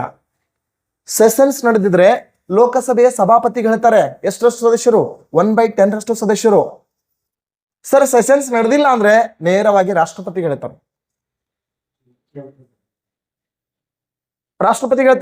ಅವಾಗ ರಾಷ್ಟ್ರಪತಿ ಏನ್ ಮಾಡ್ಬೇಕು? ತನಗ್ ಕೊಟ್ಟಂತ ಮನವಿಯನ್ನ ಸ್ವೀಕಾರ ಮಾಡಬೇಕು. ಸ್ವೀಕಾರ ಮಾಡಿ ನೆಕ್ಸ್ಟ್ ಸೆಷನ್ಸ್ ನಡೀತಲ್ಲ, ನೆಕ್ಸ್ಟ್ ಸೆಷನ್ಸ್ ಬರ್ತದಲ್ಲ, ಅಧಿವೇಶನ, ಆ ಅಧಿವೇಶನದ ಮೊದಲ ದಿನನೇ ಸಭಾಪತಿ ಹೇಳ್ಬೇಕು. ರಾಷ್ಟ್ರಪತಿ 352 ವಾಪಸ್ ತಗೊಂಡ್ರ ಅದ್ರ ಬಗ್ಗೆ ಚರ್ಚೆ ಮಾಡು ಅಂತ ಹೇಳ್ಬೇಕು. 352 ವಾಪಸ್ ತಗೊಂಡ್ರ ಅದ್ರ ಬಗ್ಗೆ ಚರ್ಚೆ ಮಾಡು ಅಂತ ಹೇಳ್ಬೇಕು. 352 ವಾಪಸ್ ತಗೊಳ್ಳೋರು ಲೋಕಸಭೆಯ 1/10 ಸದಸ್ಯರು. ಸಭಾಪತಿ ಹೇಳ್ತಾರೆ ಸೆಷನ್ಸ್ ನಡೆದಾಗ, ಸಭಾಪತಿ ಸೆಷನ್ಸ್ ನಡೆದಿಲ್ಲ ಅಂದ್ರೆ ರಾಷ್ಟ್ರಪತಿ ಹೇಳ್ತಾರೆ. ಅವಾಗ ರಾಷ್ಟ್ರಪತಿ ಏನ್ ಮಾಡ್ಬೇಕು, ನೆಕ್ಸ್ಟ್ ಅಧಿವೇಶನದಲ್ಲಿ ಸಭಾಪತಿಗೆ ಫಸ್ಟ್ ಡೇನೆ ಹೇಳ್ಬೇಕು 352 ವಾಪಸ್ ಪಡೆಯಲಾಗಿದೆ, ಅದರ ಕುರಿತು ಫಸ್ಟ್ ಮಾತಾಡ್ರಿ ಅಂತ ಹೇಳಿ. ಯಾಕಂದ್ರೆ ನಮ್ ಸೆಷನ್ಸ್ ಅವರ್ ಇರ್ತದೆ ಬೆಳಿಗ್ಗೆ 11 ಗಂಟೆಯಿಂದ ಸಾಯಂಕಾಲ 6 ಗಂಟೆ. ನಮ್ ಸೆಷನ್ಸ್ ಅವರ್ ಇದು ಬೆಳಿಗ್ಗೆ 11 ಗಂಟೆಯಿಂದ ಸಾಯಂಕಾಲ 6 ಗಂಟೆ. ಅದ್ರ ಮಧ್ಯದಲ್ಲಿ ಬರ್ತದಲ್ಲ 12 ಗಂಟೆಯಿಂದ 1 ಗಂಟೆ, ಇದು 0 ಅವರ್, ಇದು ಶೂನ್ಯ ವೇಳೆ ಅಂತ ಕರೀತಾರೆ. ಇದು ಬಹಳ ಎಕ್ಸಾಮ್ ದಲ್ಲಿ ಕೇಳಿದ್ದಾರೆ 0 ಅವರ್ ಅಂತೇಳಿ. ಹಾ, ಮತ್ತೆ ಒಂದೊಂದ್ಸರಿ ಸೆಷನ್ಸ್ ಏನಾಗುತ್ತೆ ರಾತ್ರಿ 1-2 ಗಂಟೆ ತನಕ ಹೋಗುತ್ತೆ, ಡಿಪೆಂಡ್ ಅಪಾನ್ ಮೆಂಬರ್ಸ್. ಒಟ್ಟು ಮೆಂಬರ್ಗಳಲ್ಲಿ ಅರ್ಧಕ್ಕಿಂತ ಹೆಚ್ಚಿನ ಸದಸ್ಯರು ಕೈ ಎತ್ತಿದ್ರೆ ಸೆಷನ್ಸ್ ಅನ್ನ ಮುಂದೂಡಬಹುದು. ಸೆಷನ್ಸ್ ಅನ್ನ ಏನ್ ಮಾಡ್ಬೋದು, ಟೈಮ್ ಅನ್ನ ಮುಂದೂಡಿಸಬಹುದು. ಡಿಪೆಂಡ್ ಅಪಾನ್ ಆ ಮೆಂಬರ್ಸ್ ವಿತ್ ಸ್ಪೀಕರ್, ಲೋಕಸಭಾ ಸ್ಪೀಕರ್ ವಿತ್ ಮೆಂಬರ್ಸ್ಗಳು. ಅದಕ್ಕೆ ಸರ್ 352 ಜಾರಿಗೊಳಿಸೋದು ಹೆಂಗ, ವಾಪಸ್ ತಗೊಳ್ಳೋದು ಹೆಂಗ ಅಲ್ಲಕ್ಕ ಒಂದ್ ಸ್ವಲ್ಪ ನನ್ನ ಜೊತೆ ಸ್ವಲ್ಪ ಒಂದ್ 5 ನಿಮಿಷ ನೀಟಾಗಿ ಲಕ್ಷ್ಯ ಕೊಡ್ರಿ. ಇಡೀ 352ನೇ ಅರ್ಥ ಮಾಡೋಣ. ರಾಷ್ಟ್ರಪತಿ ಅನುಮತಿ ಬೇಕೋ ಬೇಡೋ, ಬೇಕಾಗಿಲ್ಲ. ಹಾ, ಈಗ ಓಕೆ, ಈ 1/10 ಸದಸ್ಯರು ಯಾರಿಗೆ ಹೇಳ್ತಾರೆ, ಸ್ಪೀಕರ್ ಹೇಳ್ತಾರೆ. ಈ ಸ್ಪೀಕರ್ ಏನ್ ಮಾಡ್ತಾನೆ ಗೊತ್ತಾ, ಈ ಮಸೂದೆಯನ್ನ ಕಡ್ಡಾಯವಾಗಿ ರಾಷ್ಟ್ರಪತಿ ಮುಟ್ಟಿಸಲೇಬೇಕು, ಅವನು ಮುಟ್ಟಿಸ್ಲೇಬೇಕು. ಹಂಗಂದ್ರೆ ಈ ವಿಷಯ ಅವನಿಗೆ ತಿಳಿಸ್ತಾರೋ ಇಲ್ಲೋ, ತಿಳಿಸ್ಲೇಬೇಕಲ್ರಿ. ಯಾಕಂದ್ರೆ 352 ಜಾರಿಗೊಳಿಸೋನೇ ರಾಷ್ಟ್ರಪತಿ ಅಲ್ಲ. ಮತ್ತೆ ಕಡ್ಡಾಯವಾಗಿ ಅವ ವಾಪಸ್ ತಗೋ ಅಂದಾಗೆ ತಗೋಬೇಕೇನ್ರಿ, ಹಂಗೇನಿಲ್ಲ. ಡಿಪೆಂಡ್ ಅಪಾನ್ ಪಾರ್ಲಿಮೆಂಟ್, ಶಾಸಕಾಂಗ. ಪವರ್ ಇರೋದು ಶಾಸಕಾಂಗ. ಆದ್ರ ವಿಷಯ ಏನಪ್ಪಾ ಅಂದ್ರೆ ಸರ್ ಈ ಸುದ್ದಿ ಅವನಿಗೆ ಮುಟ್ಟಿಸ್ತಾರೋ ಇಲ್ಲೋ, ಮುಟ್ಟಿಸ್ಲೇಬೇಕು. ಚರ್ಚೆ ಮಾಡ್ತಾರೆ. ಇವಾಗ 1/10 ಫಸ್ಟ್ ಸಭಾಪತಿ ಹೇಳಿದ್ರಲ್ಲಿ ಇವರು ಸಭಾಪತಿ ನೇರವಾಗಿ ಚರ್ಚೆ ಮಾಡಬಹುದು. ಯಾರ ಜೊತೆ ಲೋಕಸಭೆಯಲ್ಲಿ ಚರ್ಚೆ ಮಾಡೋ ಅವಶ್ಯಕತೆ ಇಲ್ಲಲ್ಲ. ರಾಷ್ಟ್ರಪತಿಯಿಂದ ಲೋಕಸಭೆ ಸ್ಪೀಕರ್ಗೆ ಚರ್ಚೆ ಮಾಡ್ರಿ ಅಂತ ಹೇಳ್ತಾರೆ. ಹಾ, ಒಂದ್ ವೇಳೆ ಈ ಸ್ಪೀಕರ್ ಇಲ್ಲ, ರಾಷ್ಟ್ರಪತಿ ಇಲ್ಲ ಅಂದ್ರೆ ಡೈರೆಕ್ಟ್ ಆಗಿ ಸ್ಪೀಕರ್ ಕೊಟ್ರೆ ಅದ್ರ ಬಗ್ಗೆ ಚರ್ಚೆ ಮಾಡಿಸ್ತಾರೆ. ನಿಮ್ ಕ್ವಶನ್ ಗೊತ್ತಾಯ್ತು ನನಗ. ಸರ್ ಈ 1/10 ಸದಸ್ಯರು ಯಾರಿಗೆ ಹೇಳ್ತಾರೆ, ಲೋಕಸಭೆ ಸಭಾಪತಿ ಹೇಳ್ತಾರೆ. ಬೈ ಚಾನ್ಸ್ ಲೋಕಸಭೆ ಸಭಾಪತಿ ಇರ್ಲಿಕ್ಕಂದ್ರೆ ಡೈರೆಕ್ಟ್ ರಾಷ್ಟ್ರಪತಿ ಕೊಡ್ತಾರೆ. ಅವಾಗ ರಾಷ್ಟ್ರಪತಿ ಏನ್ ಹೇಳ್ತಾನೆ, ಫಸ್ಟ್ ಅಧಿವೇಶನದಾಗ ಏನ್ ಮಾಡ್ರಿ, ಇದ್ರ ಕುರಿತು ಚರ್ಚೆ ಮಾಡ್ರಿ ಅಂತ ಹೇಳ್ತಾನೆ. ಹೌದಾ? ಎಸ್ ಸರ್, ಈಗ ಪಾಸ್ ಆಯ್ತಾ, ಫಸ್ಟ್ ಪ್ರೋಸೆಸ್ ಪಾಸ್ ಆಯ್ತು. ಬಟ್ ನೀವ್ ಏನ್ ಹೇಳೋದು ಹೆಂಗದಪ್ಪ ಅಂದ್ರೆ ಸರ್ 1/10 ಸದಸ್ಯರು ಏನ್ ಮಾಡ್ತಾರೆ ಗೊತ್ತಾ, ಲೋಕಸಭೆ ಸಭಾಪತಿ ಕಳಿಸ್ತಾರೆ. ಅವಾಗ ಈ ಲೋಕಸಭೆ ಸಭಾಪತಿಗಳು ಏನ್ ಮಾಡ್ಬೇಕು, ಇದನ್ನ ರಾಷ್ಟ್ರಪತಿ ಕೊಡ್ಲೇಬೇಕು. ಹಾಗಾದ್ರ ಈ ಸಂದರ್ಭದಲ್ಲಿ ರಾಷ್ಟ್ರಪತಿ ಚರ್ಚೆ ಮಾಡಂತ ಹೇಳ್ತಾನೋ ಇಲ್ಲೋ, ಕಂಪಲ್ಸರಿ 352 ವಾಪಸ್ ತಗೋಬೇಕಾದ್ರೆ ಚರ್ಚೆ ಮಾಡಲೇಬೇಕು. ಸರ್ ಇವ್ರಿಗೆ ಕೊಟ್ಟರು ಚರ್ಚೆ ಮಾಡಬೇಕು, ಅದ್ರ ಬಗ್ಗೆ ಚರ್ಚೆ ಮಾಡೋದಂದ್ರೆ ಏನ್ರಿ, ಮೆಂಬರ್ಸ್ ಗಳಿಗೆ ಅದ್ರ ಬಗ್ಗೆ ಮಾಹಿತಿ ಕೊಡೋದು. ಎಸ್, ಚರ್ಚೆ ಮಾಡೋದಂದ್ರೆ ಏನ್ರಿ, ಮೆಂಬರ್ಸ್ ಗಳಿಗೆ ಅದ್ರ ಬಗ್ಗೆ ಮಾಹಿತಿ ಕೊಡೋದು. ಓಕೆನಾ? ಎಸ್, ಹೇಳಬೇಕು. Okay, yes. ಅದಕ್ಕಾಗಿ 352 ಸ್ವಲ್ಪ ವಿಶೇಷತೆ ನೋಡೋಣ 352 ಬಗ್ಗೆ. ಎಸ್, ಹಾಗಾದ್ರೆ ಇಲ್ಲಿವರೆಗೆ 352 ಅನ್ನ ಭಾರತದಲ್ಲಿ ಎಷ್ಟು ಬಾರಿ ಜಾರಿಗೊಳಿಸಲಾಗಿದೆ? 3 ಬಾರಿ. ರಾಷ್ಟ್ರೀಯ ತುರ್ತು ಪರಿಸ್ಥಿತಿ ಅಂತ ಕರಿತೀವಿ ನಾವು. ರಾಷ್ಟ್ರೀಯ ತುರ್ತು ಪರಿಸ್ಥಿತಿ ಇದನ್ನ ಯಾವ ದೇಶದಿಂದ ತಗೊಂಬಂದಿವಪ್ಪ ಅಂತಂದ್ರೆ, ರಾಷ್ಟ್ರೀಯ ತುರ್ತು ಪರಿಸ್ಥಿತಿಯನ್ನ ಯಾವ ದೇಶದಿಂದ ತಗೊಂಬಂದಿವಪ್ಪ ಅಂದ್ರೆ, ಯಾವುದೂ ದೇಶ ಅಲ್ಲ, 1935ರ ಭಾರತ ಸರ್ಕಾರ ಕಾಯ್ದೆಯಿಂದ ತಗೊಂಬಂದಿವಿ. ಆದ್ರೆ ಬಹಳ ಜನ ಏನ್ ಮಾಡ್ತೀರಪ್ಪ ಅಂದ್ರೆ ಜರ್ಮನಿ ದೇಶದಿಂದ ಎಸ್ 359 and 358ಗೆ ಸಂಬಂಧಪಟ್ಟ ಉಪಬಂಧಗಳನ್ನು ತಗೊಂಬಂದಿವಿ. 358 ಮತ್ತು 359ಗೆ ಸಂಬಂಧಪಟ್ಟಂತ ಉಪಬಂಧಗಳು ಹಂಗಂದ್ರೆ ಏನ್ ಸರಪ್ಪ ಅಂದ್ರೆ, ವಿದೇಶಿ ದಾಳಿ ಅಥವಾ ಆಂತರಿಕ ಗಲಭೆ ಉಂಟಾದಾಗ ಫಂಡಮೆಂಟಲ್ ರೈಟ್ಸ್ಗಳು ಮೊಟಕುಗೊಳಿಸಲಾಗ್ತದೆ, ರದ್ದುಪಡಿಸಲಾಗ್ತದೆ. ಅದನ್ನು ಮಾತ್ರ ಜರ್ಮನಿಯ ವೈಮರ್ ಸಂವಿಧಾನ ತಗೊಂಬಂದೀವಿ. ಆದ್ರೆ ಈ ರಾಷ್ಟ್ರೀಯ ತುರ್ತು ಪರಿಸ್ಥಿತಿ ಉಪಬಂಧಗಳನ್ನ 1935ರ ಭಾರತ ಸರ್ಕಾರ ಕಾಯ್ದೆಯಿಂದನೇ ತಗೊಂಬಂದೀವಿ. ಎಸ್, ಸ್ವಲ್ಪ ನೀಟಾಗಿ ಲಕ್ಷ್ಯ ಕೊಟ್ಟು ಕೇಳ್ರಿ. 352 ಯಾರು ಜಾರಿಗೊಳಿಸ್ತಾರೆ ಅಂದ್ರೆ ರಾಷ್ಟ್ರಪತಿಗಳು ಜಾರಿಗೊಳಿಸ್ತಾರೆ. ಸರ್ ಎಂತ ಸಂದರ್ಭದಲ್ಲಿ ಜಾರಿಗೊಳಿಸ್ತಾರೆ? ನಮ್ಮ ದೇಶಕ್ಕೆ ವಿದೇಶಿ ದಾಳಿ ಕಂಡು ಬಂದಾಗ ಅಥವಾ ನಮ್ಮ ದೇಶದ ಮೇಲೆ ಆಂತರಿಕ ಗಲಭೆಗಳು ಎದುರಾದಾಗ. ಹೌದಾ? ಎಸ್. ಮತ್ತೆ ನಮ್ಮ ದೇಶದಲ್ಲಿ ಆಂತರಿಕ ಗಲಭೆಗಳು ಉಂಟಾದಾಗ, ವಿದೇಶಿ ದಾಳಿಗಳು ಕಂಡು ಬಂದಾಗ, ಇನ್ನೊಂದು ಬರ್ತದೆ ಬಾಹ್ಯ ಆಕ್ರಮಣಗಳು ಎದುರಾದಾಗ. ಬಾಹ್ಯ ಆಕ್ರಮಣಗಳು ಎದುರಾದಾಗ ಏನಾಗ್ತದಪ್ಪ ಅಂದ್ರೆ 352 ಜಾರಿಗೊಳಿಸ್ತಾರೆ. ಸರ್ 352 ಜಾರಿಗೊಳಿಸೋರು ಯಾರಪ್ಪ ಅಂದ್ರೆ ರಾಷ್ಟ್ರಪತಿ. ಇನ್ನೊಂದು ವಿಶೇಷತೆ ಏನ್ ಗೊತ್ತಾ, 352 ಜಾರಿಗೊಳಿಸಬೇಕಾದ್ರೆ ಪ್ರಧಾನಮಂತ್ರಿ ಮತ್ತು ಸಚಿವ ಸಂಪುಟದ ಲಿಖಿತ ಶಿಫಾರಸು ತಗೋಬೇಕು. ಈ ಲಿಖಿತ ಎಂಬ ಪದ ಮುಂಚೆ ಇರಲಿಲ್ಲ. ಇದನ್ನ 1978ರಲ್ಲಿ 44ನೇ ತಿದ್ದುಪಡಿ ಮಾಡಿ ಜಾರಿಗೊಳಿಸ್ತಾರೆ. ವಿಶೇಷವಾಗಿರುವಂತ ಮಾಹಿತಿ. ಇನ್ನೊಂದು ಗೊತ್ತಿರಲಿ, ಭಾರತ ಸಂವಿಧಾನದಲ್ಲಿ ಮಂತ್ರಿಮಂಡಲ ಎಂಬ ಪದ ಬಳಕೆ ಆಗುವುದು 74ನೇ ವಿಧಿಯಲ್ಲಿ. ಪ್ರಧಾನಮಂತ್ರಿ ಮಂತ್ರಿಮಂಡಲ 74ನೇ ವಿಧಿಯಲ್ಲಿ. ಆದ್ರೆ ಭಾರತ ಸಂವಿಧಾನದಲ್ಲಿ ಸಚಿವ ಸಂಪುಟ ಅಂತೇಳಿ ಕಡ್ಡಾಯ ಪದ ಬಳಕೆ ಆಗುವುದು 352. ನಿಮ್ ಗೂಗಲ್ ಅಲ್ಲಿ ಸರ್ಚ್ ಮಾಡಿ ನೋಡಿ, ಸಿಗ್ತದೆ ಅದು. Prime minister and cabinet ministers ಅಂತೇಳಿ ಕಡ್ಡಾಯವಾದಂತ ಪದ ಬಳಕೆ ಆಗುವುದು ಎಷ್ಟನೇ ವಿಧಿಯಪ್ಪ ಅಂದ್ರೆ 352, 352ನೇ ವಿಧಿಯಲ್ಲಿ. ಹಾಗಾಗಿ ಸರ್, ವಿಶೇಷವಾಗಿ ಮುಂಚೆ ಏನಿರ್ಲಿಲ್ಲ, ಈ ಲಿಖಿತ ಎಂಬ ಪದ ಇರಲಿಲ್ಲ. ಇದನ್ನ 1978ರಲ್ಲಿ 44ನೇ ತಿದ್ದುಪಡಿ ಮಾಡಿ ಏನ್ ಮಾಡ್ತಾರಪ್ಪ ಅಂದ್ರೆ ಜಾರಿಗೊಳಿಸ್ತಾರೆ. ಸರ್, 352 ಪ್ರೋಸೆಸ್ ಹೆಂಗಿರ್ತದೆ? 352 ಪ್ರೋಸೆಸ್ ಹೆಂಗಿರ್ತದಪ್ಪ ಅಂದ್ರೆ, 352 ಜಾರಿಯಾದ ಎಷ್ಟು ತಿಂಗಳ? 1 ತಿಂಗಳ. ಮುಂಚೆ ಎಷ್ಟಿತ್ತು? 2 ತಿಂಗಳ ಅಂತಿತ್ತು. ಅದನ್ನ 1978ರಲ್ಲಿ 44ನೇ ತಿದ್ದುಪಡಿ ಮಾಡಿ 2 ತಿಂಗಳ ಬದಲಾಗಿ ಎಷ್ಟು ತಿಂಗಳ ಅಂತ ಮಾಡ್ತಾರೆ? 1 ತಿಂಗಳ ಅಂತ ಮಾಡ್ತಾರೆ. ಇಂದಿರಾ ಗಾಂಧಿ ಮಾಡೋದು 2 ತಿಂಗಳ, ಮೊರಾರ್ಜಿ ದೇಸಾಯಿ ಮಾಡೋದು 1 ತಿಂಗಳ. ಇಲ್ಲಿ ಬಹಳ ಗೊಂದಲಗಳಿದಾವೆ, ಸ್ವಲ್ಪ ಕ್ಲಿಯರ್ ಮಾಡ್ತಾರೆ.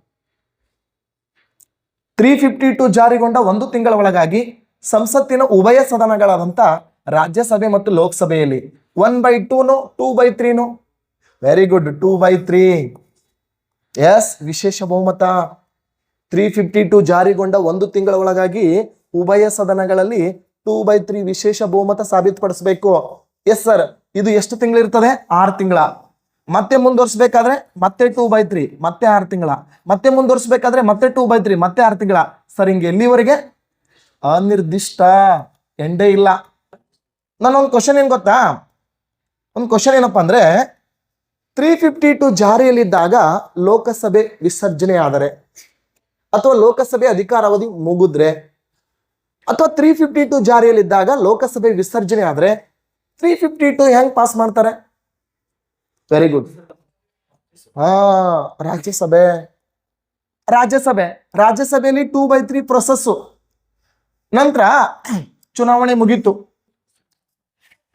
ಹೊಸ ಸರ್ಕಾರ ರಚನೆ ಆಯ್ತು. ಸರ್ಕಾರ ರಚನೆ ಆಗ್ತದೋ ಬಿಡ್ತದೋ ನಮ್ಗೆ ಅದು ಬೇಕಾಗಿಲ್ಲ. ಲೋಕಸಭೆ ಚುನಾವಣೆ ಮುಗಿದ ರಿಸಲ್ಟ್ ಬಂದ 30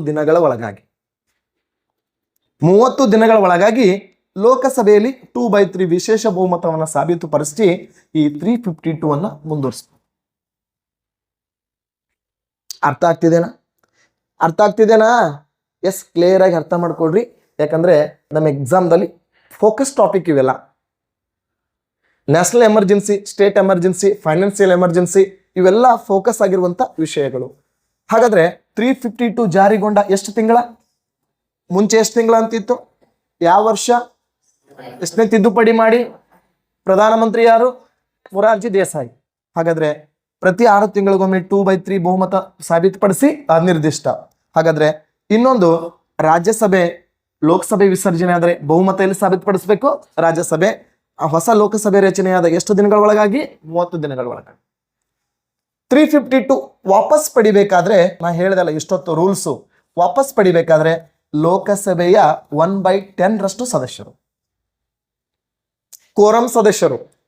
ನೀವು ಎಲ್ಲ ಪುಸ್ತಕದಲ್ಲಿ ನೋಡ್ತಿದ್ರಿ, ಯಾಕೋ ಗೊತ್ತಿಲ್ಲ, ಹೇಳೋರು ತಪ್ಪು ಮಾಡ್ಲಕತ್ತಾರ, ಕೇಳೋರು ತಪ್ಪು ಮಾಡ್ಲಕತ್ತಾರ, ಪುಸ್ತಕ ಬರೆಯೋರು ತಪ್ಪು ಮಾಡ್ಲಕತ್ತಾರ ಗೊತ್ತಿಲ್ಲ. ಒಂದು ಕ್ಲಾರಿಟಿ ಹೇಳ್ತೀನಿ, ತಿಳ್ಕೊಡ್ರಿ. ನಮ್ ಕೋರಂ ಸಂಖ್ಯೆ ಚೇಂಜ್ ಆಗಿಲ್ಲ. ಕೆಲವೊಬ್ರು ಲೆಕ್ಕ ಮಾಡಿ ಕೋರಂ ಅನ್ನ ಹೇಳಕತ್ತಾರ, ದಯವಿಟ್ಟು ಅದು ಅಲ್ಲ. ಹೌದಾ? ಗೂಗಲ್ ಸರ್ಚ್ ಮಾಡ್ರಿ, ಇಂಡಿಯನ್ ಕಾನ್ಸ್ಟಿಟ್ಯೂಷನ್ ಗೌರ್ಮೆಂಟ್ ಆತರ ಪುಸ್ತಕ ಸರ್ಚ್ ಮಾಡ್ರಿ, ಬಿಟ್ಟಿದಾರ ಅವರು. ದಯವಿಟ್ಟು ಹೇಳ್ತೀನಿ, ಬಹಳ ಜನ ಸ್ಟೂಡೆಂಟ್ಗಳಿಗೆ ಇದು ಗೊಂದಲ ಆಗ್ಲಾಗತ್ತದ. ನಮ್ ಲೋಕಸಭೆಯ ಒಟ್ಟು ಸದಸ್ಯರ ಸಂಖ್ಯೆ 543, ರಾಜ್ಯಸಭೆಯ ಒಟ್ಟು ಸದಸ್ಯರ ಸಂಖ್ಯೆ 245. ಹೌದಾ? ಲೋಕಸಭೆ ಕೋರಂ ಸಂಖ್ಯೆ 55 ಆಗ್ಯದ. ಕೆಲವ್ರು 54 ಅಂತ ಬರೆದು ತೋರ್ಸ್ಲಾಗತ್ತೀರಿ, ತಪ್ಪದು. ಸರ್ಚ್ ಮಾಡ್ರಿ. ರಾಜ್ಯಸಭೆ ಕೋರಂ ಸಂಖ್ಯೆ ಎಷ್ಟಾಗ್ಯದಪ್ಪ ಅಂದ್ರೆ 25 ಆಗ್ಯದ. ಕೆಲವ್ರು 23 ಬರೀತೀರಿ, 24 ಬರೀತೀರಿ, ತಪ್ಪದು. ಮೇಲ್ಗಡೆ 1, 2, 3 ನಂಬರ್ಗಳು ಹೆಚ್ಚು ಕಮ್ಮಿ ಆಗಿತ್ತಂದ್ರ ಅದನ್ನ ಪರಿಷ್ಕರಣೆ ಮಾಡಿಲ್ಲ ಇನ್ನ ನಮ್ಮ ಕ್ಯಾಬಿನೆಟ್, ನಮ್ಮ ಪಾರ್ಲಿಮೆಂಟ್ ಇನ್ನ ಅದನ್ನ ಪರಿಷ್ಕರಣೆ ಮಾಡಿಲ್ಲ. ಅದಕ್ಕೆ ಲೋಕಸಭೆ ಕೋರಂ ಸಂಖ್ಯೆ 55, ರಾಜ್ಯಸಭೆ ಕೋರಂ ಸಂಖ್ಯೆ 245 ಆಗಿರ್ತದೆ. ಕರ್ನಾಟಕದಲ್ಲಿ ವಿಧಾನಸಭೆಯ ಒಟ್ಟು ಸದಸ್ಯರ ಸಂಖ್ಯೆ 224. ಇದರ ಕೋರಂ ಸಂಖ್ಯೆ ಎಷ್ಟಾಗಿರ್ತದೆ ಅಂದ್ರೆ 23 ಆಗಿರ್ತದೆ. 23 ಆಗಿರ್ತದೆ. ಇದನ್ನ ಹೆಂಗ್ ಲೆಕ್ಕ ಮಾಡಿ ಹೇಳೋರ 2.4 ಅಂತೇಳಿ 22.4 ಅಂತ ಹೇಳುದಾ? ಹಂಗೆ ಬರಲ್ಲ ಸರ್. ಅಟ್ಟು ಕಟಾಕಟಿ ಲೆಕ್ಕ ಮಾಡ್ಲಿಕ್ಕೆ ನಮ್ಮ ಸಂವಿಧಾನದಾಗ ಅವಕಾಶ ಕೊಟ್ಟಿಲ್ಲ. ಅದಕ್ಕೆ 23 ನೆನ್ಪಿಟ್ಕೋರಿ. ಇನ್ನು ವಿಧಾನ ಪರಿಷತ್ನ ಒಟ್ಟು ಸದಸ್ಯರ ಸಂಖ್ಯೆ ಎಷ್ಟದಪ್ಪ ಅಂದ್ರೆ ಕರ್ನಾಟಕದ 75 ಅದ. ಇದರ ಕೋರಂ ಸಂಖ್ಯೆ ಎಷ್ಟದಪ್ಪ ಅಂದ್ರೆ 8 ಅದ. ಕೋರಂ ಅಂದ್ರೆ ಏನ್ ಗೊತ್ತಾ? ಒಂದು ಸಭೆ ನಡೆಸಲು ಇರಬೇಕಾದ ಕನಿಷ್ಠ ಸದಸ್ಯರ ಸಂಖ್ಯೆ. ಆ ಕನಿಷ್ಠ ಸದಸ್ಯರ ಸಂಖ್ಯೆಗೆ ಕೋರಂ ಅಂತ ಕರೀತಾರೆ. Okay, yes. ಇಲ್ಲಿ ಏನ್ ಸರ್ ವಿಶೇಷತೆ ಅಂತಂದ್ರೆ ನೋಡ್ರಿ 352 ನೀಟಾಗಿ ಅರ್ಥ ಮಾಡ್ಕೊಡ್ರಿ ಇದನ್ನ. ಇಲ್ಲಿವರೆಗೆ ನಮ್ಮ ಇಂಡಿಯಾದಲ್ಲಿ 3 ಬಾರಿ ಜಾರಿಗೊಳಿಸಿದ್ದಾರೆ. ಎಸ್, ಫಸ್ಟ್ ಟೈಮ್ ಯಾವಾಗ? Good. Second time 70, third time 1975. ನೋಡಿ, ಇಲ್ಲಿ ಚೀನಾ ದಾಳಿ ಅಂತ ಬತ್ತು. ಎಸ್, ಇಲ್ಲಿ ಪಾಕಿಸ್ತಾನ ದಾಳಿ ಅಂತ ಬತ್ತು. ಇಲ್ಲಿ ಆಂತರಿಕ ಗಲಭೆ ಅಂತ ಬತ್ತು. ಎಸ್, ಆಂತರಿಕ ಗಲಭೆ. ಜಾಸ್ತಿ ಟೈಮ್ ತಗೊಳ್ಳಲ್ಲ, ಫಾಸ್ಟ್ ಆಗಿ ಸಬ್ಜೆಕ್ಟ್ ಅನ್ನ ಕವರ್ ಮಾಡಿ ಕೊಡ್ತೀವಿ. ಎಸ್, ಇಲ್ಲಿ ವಿಶೇಷ ಅರ್ಥ ಮಾಡ್ಕೊಳ್ರಿ. ಏನ್ ಸರಪ್ಪ ಅಂದ್ರೆ ಚೀನಾ ದಾಳಿ 1968 ಅಸ್ತಿತ್ವದಲ್ಲಿತ್ತು. ಪಾಕಿಸ್ತಾನ ದಾಳಿ 1977 ಮಾರ್ಚ್ 23. ಯಾಕೆ ಸರ್ ಡೇಟ್ ಬರ್ದ್ರಿ? ಇದಕ್ಕೂ ಬರೀ 2 ದಿನ ಫರಕ್ ಅದ. 2 ದಿನ ಇಲ್ಲ, ಒಂದೇ ದಿನ ಫರಕ್ ಅದ. ಒಂದಿನ ಗ್ಯಾಪ್ ಮಾಡಿ ಮರುದಿನ ಹೇಳ್ತೀನಿ ಸದ್ಯ. 1977 ಇದು ಮಾರ್ಚ್ 21 ಅಂತ ಬರ್ತದೆ. ಇದು ನೋಡ್ರಿ, ಇದು ಮಾರ್ಚ್ 21, ಇದು ಮಾರ್ಚ್ 23. ಬರೀ 2 ದಿನ ಮಾತ್ರ ಫರಕ್ ಅದ. ಎಸ್, ಇನ್ನೊಂದು ವಿಶೇಷತೆ ಏನ್ ಗೊತ್ತಾ? ವಿದೇಶಿ ದಾಳಿ, ಬಾಹ್ಯ ಆಕ್ರಮಣ, ಆಂತರಿಕ ಗಲಭೆ. ಈಗ ಒಂದ್ ದೇಶ ದಾಳಿ ಮಾಡ್ಲಕತ್ತದ. ಏನ್ ಸರ್ ಅಂದ್ರೆ 1962 ಚೀನಾ ದಾಳಿ ಮಾಡಿತ್ತು. 1962 ಚೀನಾ ದಾಳಿ ಮಾಡಿತ್ತು. ನೆಕ್ಸ್ಟ್ 1971 ಪಾಕಿಸ್ತಾನ ದಾಳಿ ಮಾಡ್ತು. 1971 ಒಂದ್ ಅರ್ಥ ಮಾಡ್ಕೊಳ್ರಿ. ಇದೇ 1965 ನೀಟಾಗಿ ಅರ್ಥ ಮಾಡ್ಕೊಳ್ರಿ. 1965 ಪಾಕಿಸ್ತಾನ ನಮ್ಮ ಪ್ರದೇಶಗಳನ್ನ ಆಕ್ರಮಣ ಮಾಡ್ಕೊಳ್ಳಕತ್ತಿತ್ತು.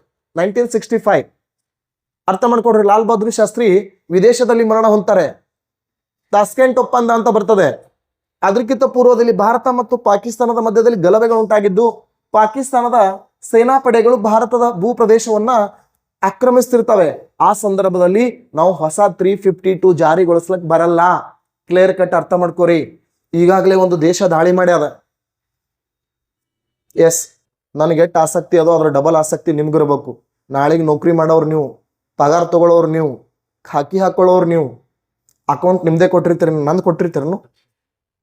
ಸ್ಯಾಲ್ರಿ ಅಕೌಂಟ್ ನಂದು ಕೊಡ್ತೀರೇನು? ಮತ್ತೆ ಇಲ್ಲಲ್ಲ. ಅದಕ್ಕೆ ನಿಮ್ಗೂ ಜಾಗೃತಿ ಇರಬೇಕು.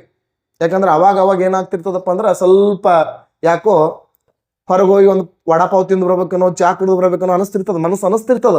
ಆದ್ರೆ ಅದನ್ನ ಒಟ್ಟ ಬಿಟ್ಟು ಬಿಡ್ರಿ. ಈ 2 ತಾಸ ಅಗ್ದಿ ನಿಮ್ಮ ಮೈಂಡ್ ಸೆಟ್ ಅನ್ನ ಇಲ್ಲಿ ಸೇವ್ ಮಾಡ್ಕೊಂಡಿರ್ರಿ. ನಾ ಏನ್ ಹೇಳಕತ್ತೀನಿ ಗೊತ್ತಾ? ಒಂದ್ ದೇಶ ದಾಳಿ ಮಾಡ್ಯದ. ಈಗ ಅದ್ರ ಪ್ರೊಸೆಸ್ ಕಂಟಿನ್ಯೂ ಅದ. ಇದೇ ಸಂದರ್ಭದಾಗ ಇನ್ನೊಂದು ದೇಶ ದಾಳಿ ಮಾಡ್ತದ. ಇನ್ನೊಂದು 352 ಜಾರಿಗೊಳಿಸ್ತಾರೇನ್ರಿ? ನೋ, ಅದನ್ನ ಮುಂದುವರಿಸ್ತಾರ. ಅದ್ರಾಗೆ ಆ್ಯಡ್ ಮಾಡಿ ಮುಂದುವರಿಸ್ತಾರ.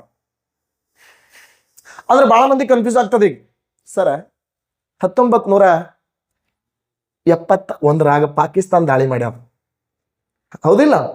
ನೋಡ್ರಿ ಚಸ್ಮಾ. 1971 ಪಾಕಿಸ್ತಾನ ದಾಳಿ ಮಾಡ್ಯಾದ. ಆದ್ರೆ 1977 ತನ ಇತ್ತಲ್ರಿ. ಹಾ ರೇ ಜಾಣ. ಆಂತರಿಕ ಗಲಭೆ. ಇಂದಿರಾ ಗಾಂಧಿ ಏನಂತಾಳ ಗೊತ್ತನು? ಇದನ್ನ ಯಾರು ಯೂಸ್ ಮಾಡಿಲ್ಲ, ನಾ ಅನಾಹುತ ಪ್ರಧಾನಿ, ನಾ ಬಳಸಬೇಕಂತಾಳ ಇಂದಿರಾ ಗಾಂಧಿ. ಅದಕ್ಕ ಆಂತರಿಕ ಗಲಭೆ, ವಿದೇಶಿ ದಾಳಿ, ಬಾಹ್ಯ ಆಕ್ರಮಣ ಇವೆರಡು ಒಂದು, ಆಂತರಿಕ ಗಲಭೆ ಒಂದು. ಅದಕ್ಕೆ ನಿಮ್ ತಲೆ ಒಳಗೆ ಒಂದು ಕ್ಲಿಯರ್ ಪಾಯಿಂಟ್ ಇರ್ಲಿ. ಆಂತರಿಕ ಗಲಭೆ ಅಂದ್ರೆ ದೇಶದ ಒಳಗೆ 32,87,263 ಚದರ ಕಿಲೋಮೀಟರ್ ಭಾರತದ ಒಟ್ಟು ಭೂ ಪ್ರದೇಶ, ಅದನ್ನ ವಿದೇಶಗಳು ಆಕ್ರಮಣ ಮಾಡಿಕೊಂಡಾಗ 2 352 ಜಾರಿಗೊಳಿಸ್ತಾರೆ. ಒಂದು ವಿದೇಶಿ ದಾಳಿ, ಒಂದು ಬಾಹ್ಯ ಆಕ್ರಮಣ. ಆಂತರಿಕ ಗಲಭೆನೆ ಸಪ್ರೇಟ್ ಆಗ್ಯದ.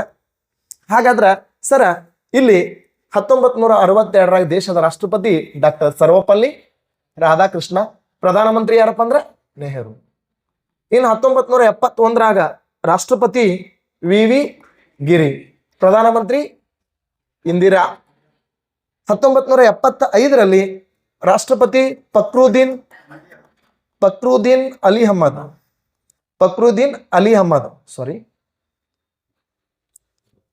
ಅಹಮ್ಮದ್. ಪ್ರಧಾನಮಂತ್ರಿ ಯಾರಪ್ಪ ಅಂದ್ರೆ ಇಂದಿರಾ ಗಾಂಧಿ. ಪ್ರಧಾನಮಂತ್ರಿ ಯಾರು ಸರ್? ಇಂದಿರಾ ಗಾಂಧಿ. ಅರ್ಥ ಮಾಡ್ಕೊಟ್ಟು ಹಿಂಗ್ ಮ್ಯಾಚ್ ದ ಫಾಲೋವಿಂಗ್ ಹಾಕ್ಬೋದು. ಎಸ್, ಇನ್ನೊಂದು ವಿಶೇಷತೆ ಏನಪ್ಪಾ ಅಂದ್ರೆ ಸರ್, ಇಲ್ಲಿ ಚೀನಾದ ಅಳಿಯೋಕೆ ಪಾಕಿಸ್ತಾನದ ಅಳಿಯೋಕೆ ಆಂತರಿಕ ಗಲಭೆ ಯಾಕೆ? ಆಂತರಿಕ ಗಲಭೆ ಯಾಕೆ ಅಂತ ಪ್ರಶ್ನೆ ಬಂದ್ರ 2 ನಿಮಿಷ ಲಕ್ಷ ಇಟ್ಕೊಳ್ರಿ. ಏನಾಗಿತ್ತಂದ್ರೆ 1971ರ ಲೋಕಸಭೆ ಚುನಾವಣೆ, ಉತ್ತರ ಪ್ರದೇಶದ ರಾಯ್ಬರೇಲಿಯಲ್ಲಿ ಇಂದಿರಾ ಗಾಂಧಿ ಸ್ಪರ್ಧೆ ಮಾಡಿದ್ದಳು. ಇಂದಿರಾ ಗಾಂಧಿ ವಿರುದ್ಧ ನಾರಾಯಣ್ ಸ್ಪರ್ಧೆ ಮಾಡಿದ್ದ. ಎಸ್, ಅವಾಗ ರಿಸಲ್ಟ್ ಇನ್ನ ಬಂದಿಲ್ಲ, ಎಲೆಕ್ಷನ್ ಮುಗ್ದದ, ರಿಸಲ್ಟ್ ಇನ್ನ ಬಂದಿಲ್ಲ. ಒಳಗೆ ನಮ್ಮ ಮಂದಿನೂ ಹಂಗೆ ಖುಷಿ ಪಡ್ತಿರ್ತಾರ, ಒಳಗೆ ಕನಸು ಬೀಳ್ತಿರ್ತಾವ ನಿಮಗೆ, ಹೌದಿಲ್ಲ? ಮನ್ಕೊಂಡಾಗ ಕನಸು ಬೀಳ್ತಿರ್ತಾವ, ಕಾಕಿ ಹಾಕೊಂಡಂಗ ಆಗೋದು, ಹೌದಾ? ಅಗದಿ ಸೊಂಟಾನ್ ಪಿಸ್ತೂಲ್ ತಗೊಂಡ್ ಧನ್ ಅನ್ಸ್ದಂಗ ಆಗೋದು, ಹೌದಾ? ಎದ್ದು ನೋಡಿದಾಗ ಹಾಸಿಯಾಗಿ ಒದ್ದಾಡ್ದಂಗ ಆಗೋದು, ಹೌದಾ ಇಲ್ಲೋ? ಹಂಗ ಆಗ್ತಿರ್ತಾವ. ಹಂಗ ಆ ನಾರಾಯಣಗ ಅವನಿಗೆ ಒಂದು ಏನಾಗಿತ್ತಪ್ಪ ಅಂದ್ರ, ನಾ ಇಂದಿರಾ ಗಾಂಧಿ ವಿರುದ್ಧ ಗೆಲ್ತೀನಿ ಅಂತ ಒಂದು ಕನಸು ಉಂಟಾಗಿತ್ತು. ಆ ಕನಸಿನಂತೆ ಅಲ್ಲಿರುವಂತ ಲೋಕಲ್ ಸರ್ವೆ ಅಂದ್ರೆ ಇವು ಮಾಹಿತಿ ಕೊಡ್ತಿರ್ತಾವಲ್ಲ, ಎಲೆಕ್ಷನ್ ಬೂತಿಂಗ್ಸ್ ಬಗ್ಗೆ ಕೆಲವೊಂದು ಚಾನಲ್ಗಳು, ಮೀಡಿಯಾಗಳು ಮಾಹಿತಿ ಕೊಡ್ತಿರ್ತಾವ. ಮೊನ್ನೆ ತಮಿಳುನಾಡದಾಗ ದಳಪತಿ ಸೋಲ್ತಾನ ಅಂತ ಎಲ್ಲರೂ ಹೇಳಿದ್ರು. ಆದ್ರ ಅವ ದಳಪತಿ ಉಲ್ಟಾ ಮಾಡಿಬಿಟ್ಟ. ಯಾವ ಮೀಡಿಯಾದವರು, ಯಾವ ನ್ಯೂಸ್ ಚಾನಲ್ದವರು ಅವ ಇಟ್ಟು ಸೀಟ್ ತಗೋತಾನ ಅಂತ ಹೇಳಿದ್ದಿಲ್ಲ ಅವು, ಖರೆ ಅವ ಉಲ್ಟಾನೇ ಮಾಡಿಬಿಟ್ಟು ರಿಸಲ್ಟ್. ದಳಪತಿ ವಿಜಯ್, ತಮಿಳುನಾಡಿನ CM. ಅದಕ್ಕೆ ಸರ್ವೆ ಏನಾಗಿತ್ತಂದ್ರ ಇಂದಿರಾ ಗಾಂಧಿ ವಿರುದ್ಧ ನಾರಾಯಣ ಗೆಲ್ತಾನ ಅಂತ ಹೇಳಿದ್ರು. ಆದ್ರ ರಿಸಲ್ಟ್ ಬಂದ ಮ್ಯಾಗ ಯಾರು ಗೆದ್ದಿದ್ರ ಅಂದ್ರ ಇಂದಿರಾ ಗೆದ್ದಿದ್ರು. ಅವಾಗ ನಾರಾಯಣ ಏನ್ ಮಾಡ್ತಾನ ಗೊತ್ತಾ?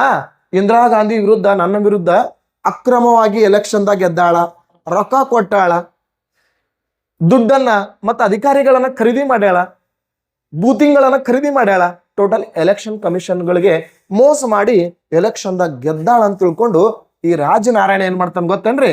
ಅಲಹಾಬಾದ್ ಹೈಕೋರ್ಟ್ನಾಗ ಹೋಗಿ ಕೇಸ್ ಹಾಕ್ತಾನ. ಯಾರಿದ್ರ ಅಲಹಾಬಾದ್ ಹೈಕೋರ್ಟ್ನ ಮುಖ್ಯಸ್ಥ? ಜಗಮೋಹನ್ ಸಿನ್ಹಾ. ಮರಿಬಾರ್ದು ಇವನ್ ಹೆಸರು, ನಮ್ಮ ಇಂಡಿಯಾದಾಗ ಕೆಲವ್ರ ಹೆಸರುಗಳನ್ನ ಮರಿಬಾರ್ದು. ಜಗಮೋಹನ್ ಸಿನ್ಹಾ ಹೋಗಿ ಏನ್ ಮಾಡ್ತಾನಂದ್ರ ಪ್ರಕರಣ ದಾಖಲಿಸ್ತಾನ. ಅವಾಗ ಇವರು ಹಲವಾರು ದಿನಗಳ ಕಾಲ ಪರಿಶೀಲನೆ ಮಾಡಿ ಒಂದು ತೀರ್ಪು ಮಾಡ್ತಾರೆ. ಏನಂತಪ್ಪ ಅಂದ್ರೆ, ಇಂದಿರಾ ಗಾಂಧಿ ಚುನಾವಣೆಯಲ್ಲಿ ಅಕ್ರಮವಾಗಿ ಗೆದ್ದಾಳ, ಆ ಕಾರಣಕ್ಕಾಗಿ ಅವಳು ಪ್ರಧಾನಿ ಹುದ್ದೆಗೆ ರಾಜೀನಾಮೆ ಕೊಡಬೇಕು. 6 ವರ್ಷ ಚುನಾವಣೆಗೆ ನಿಲ್ಲಬಾರದು.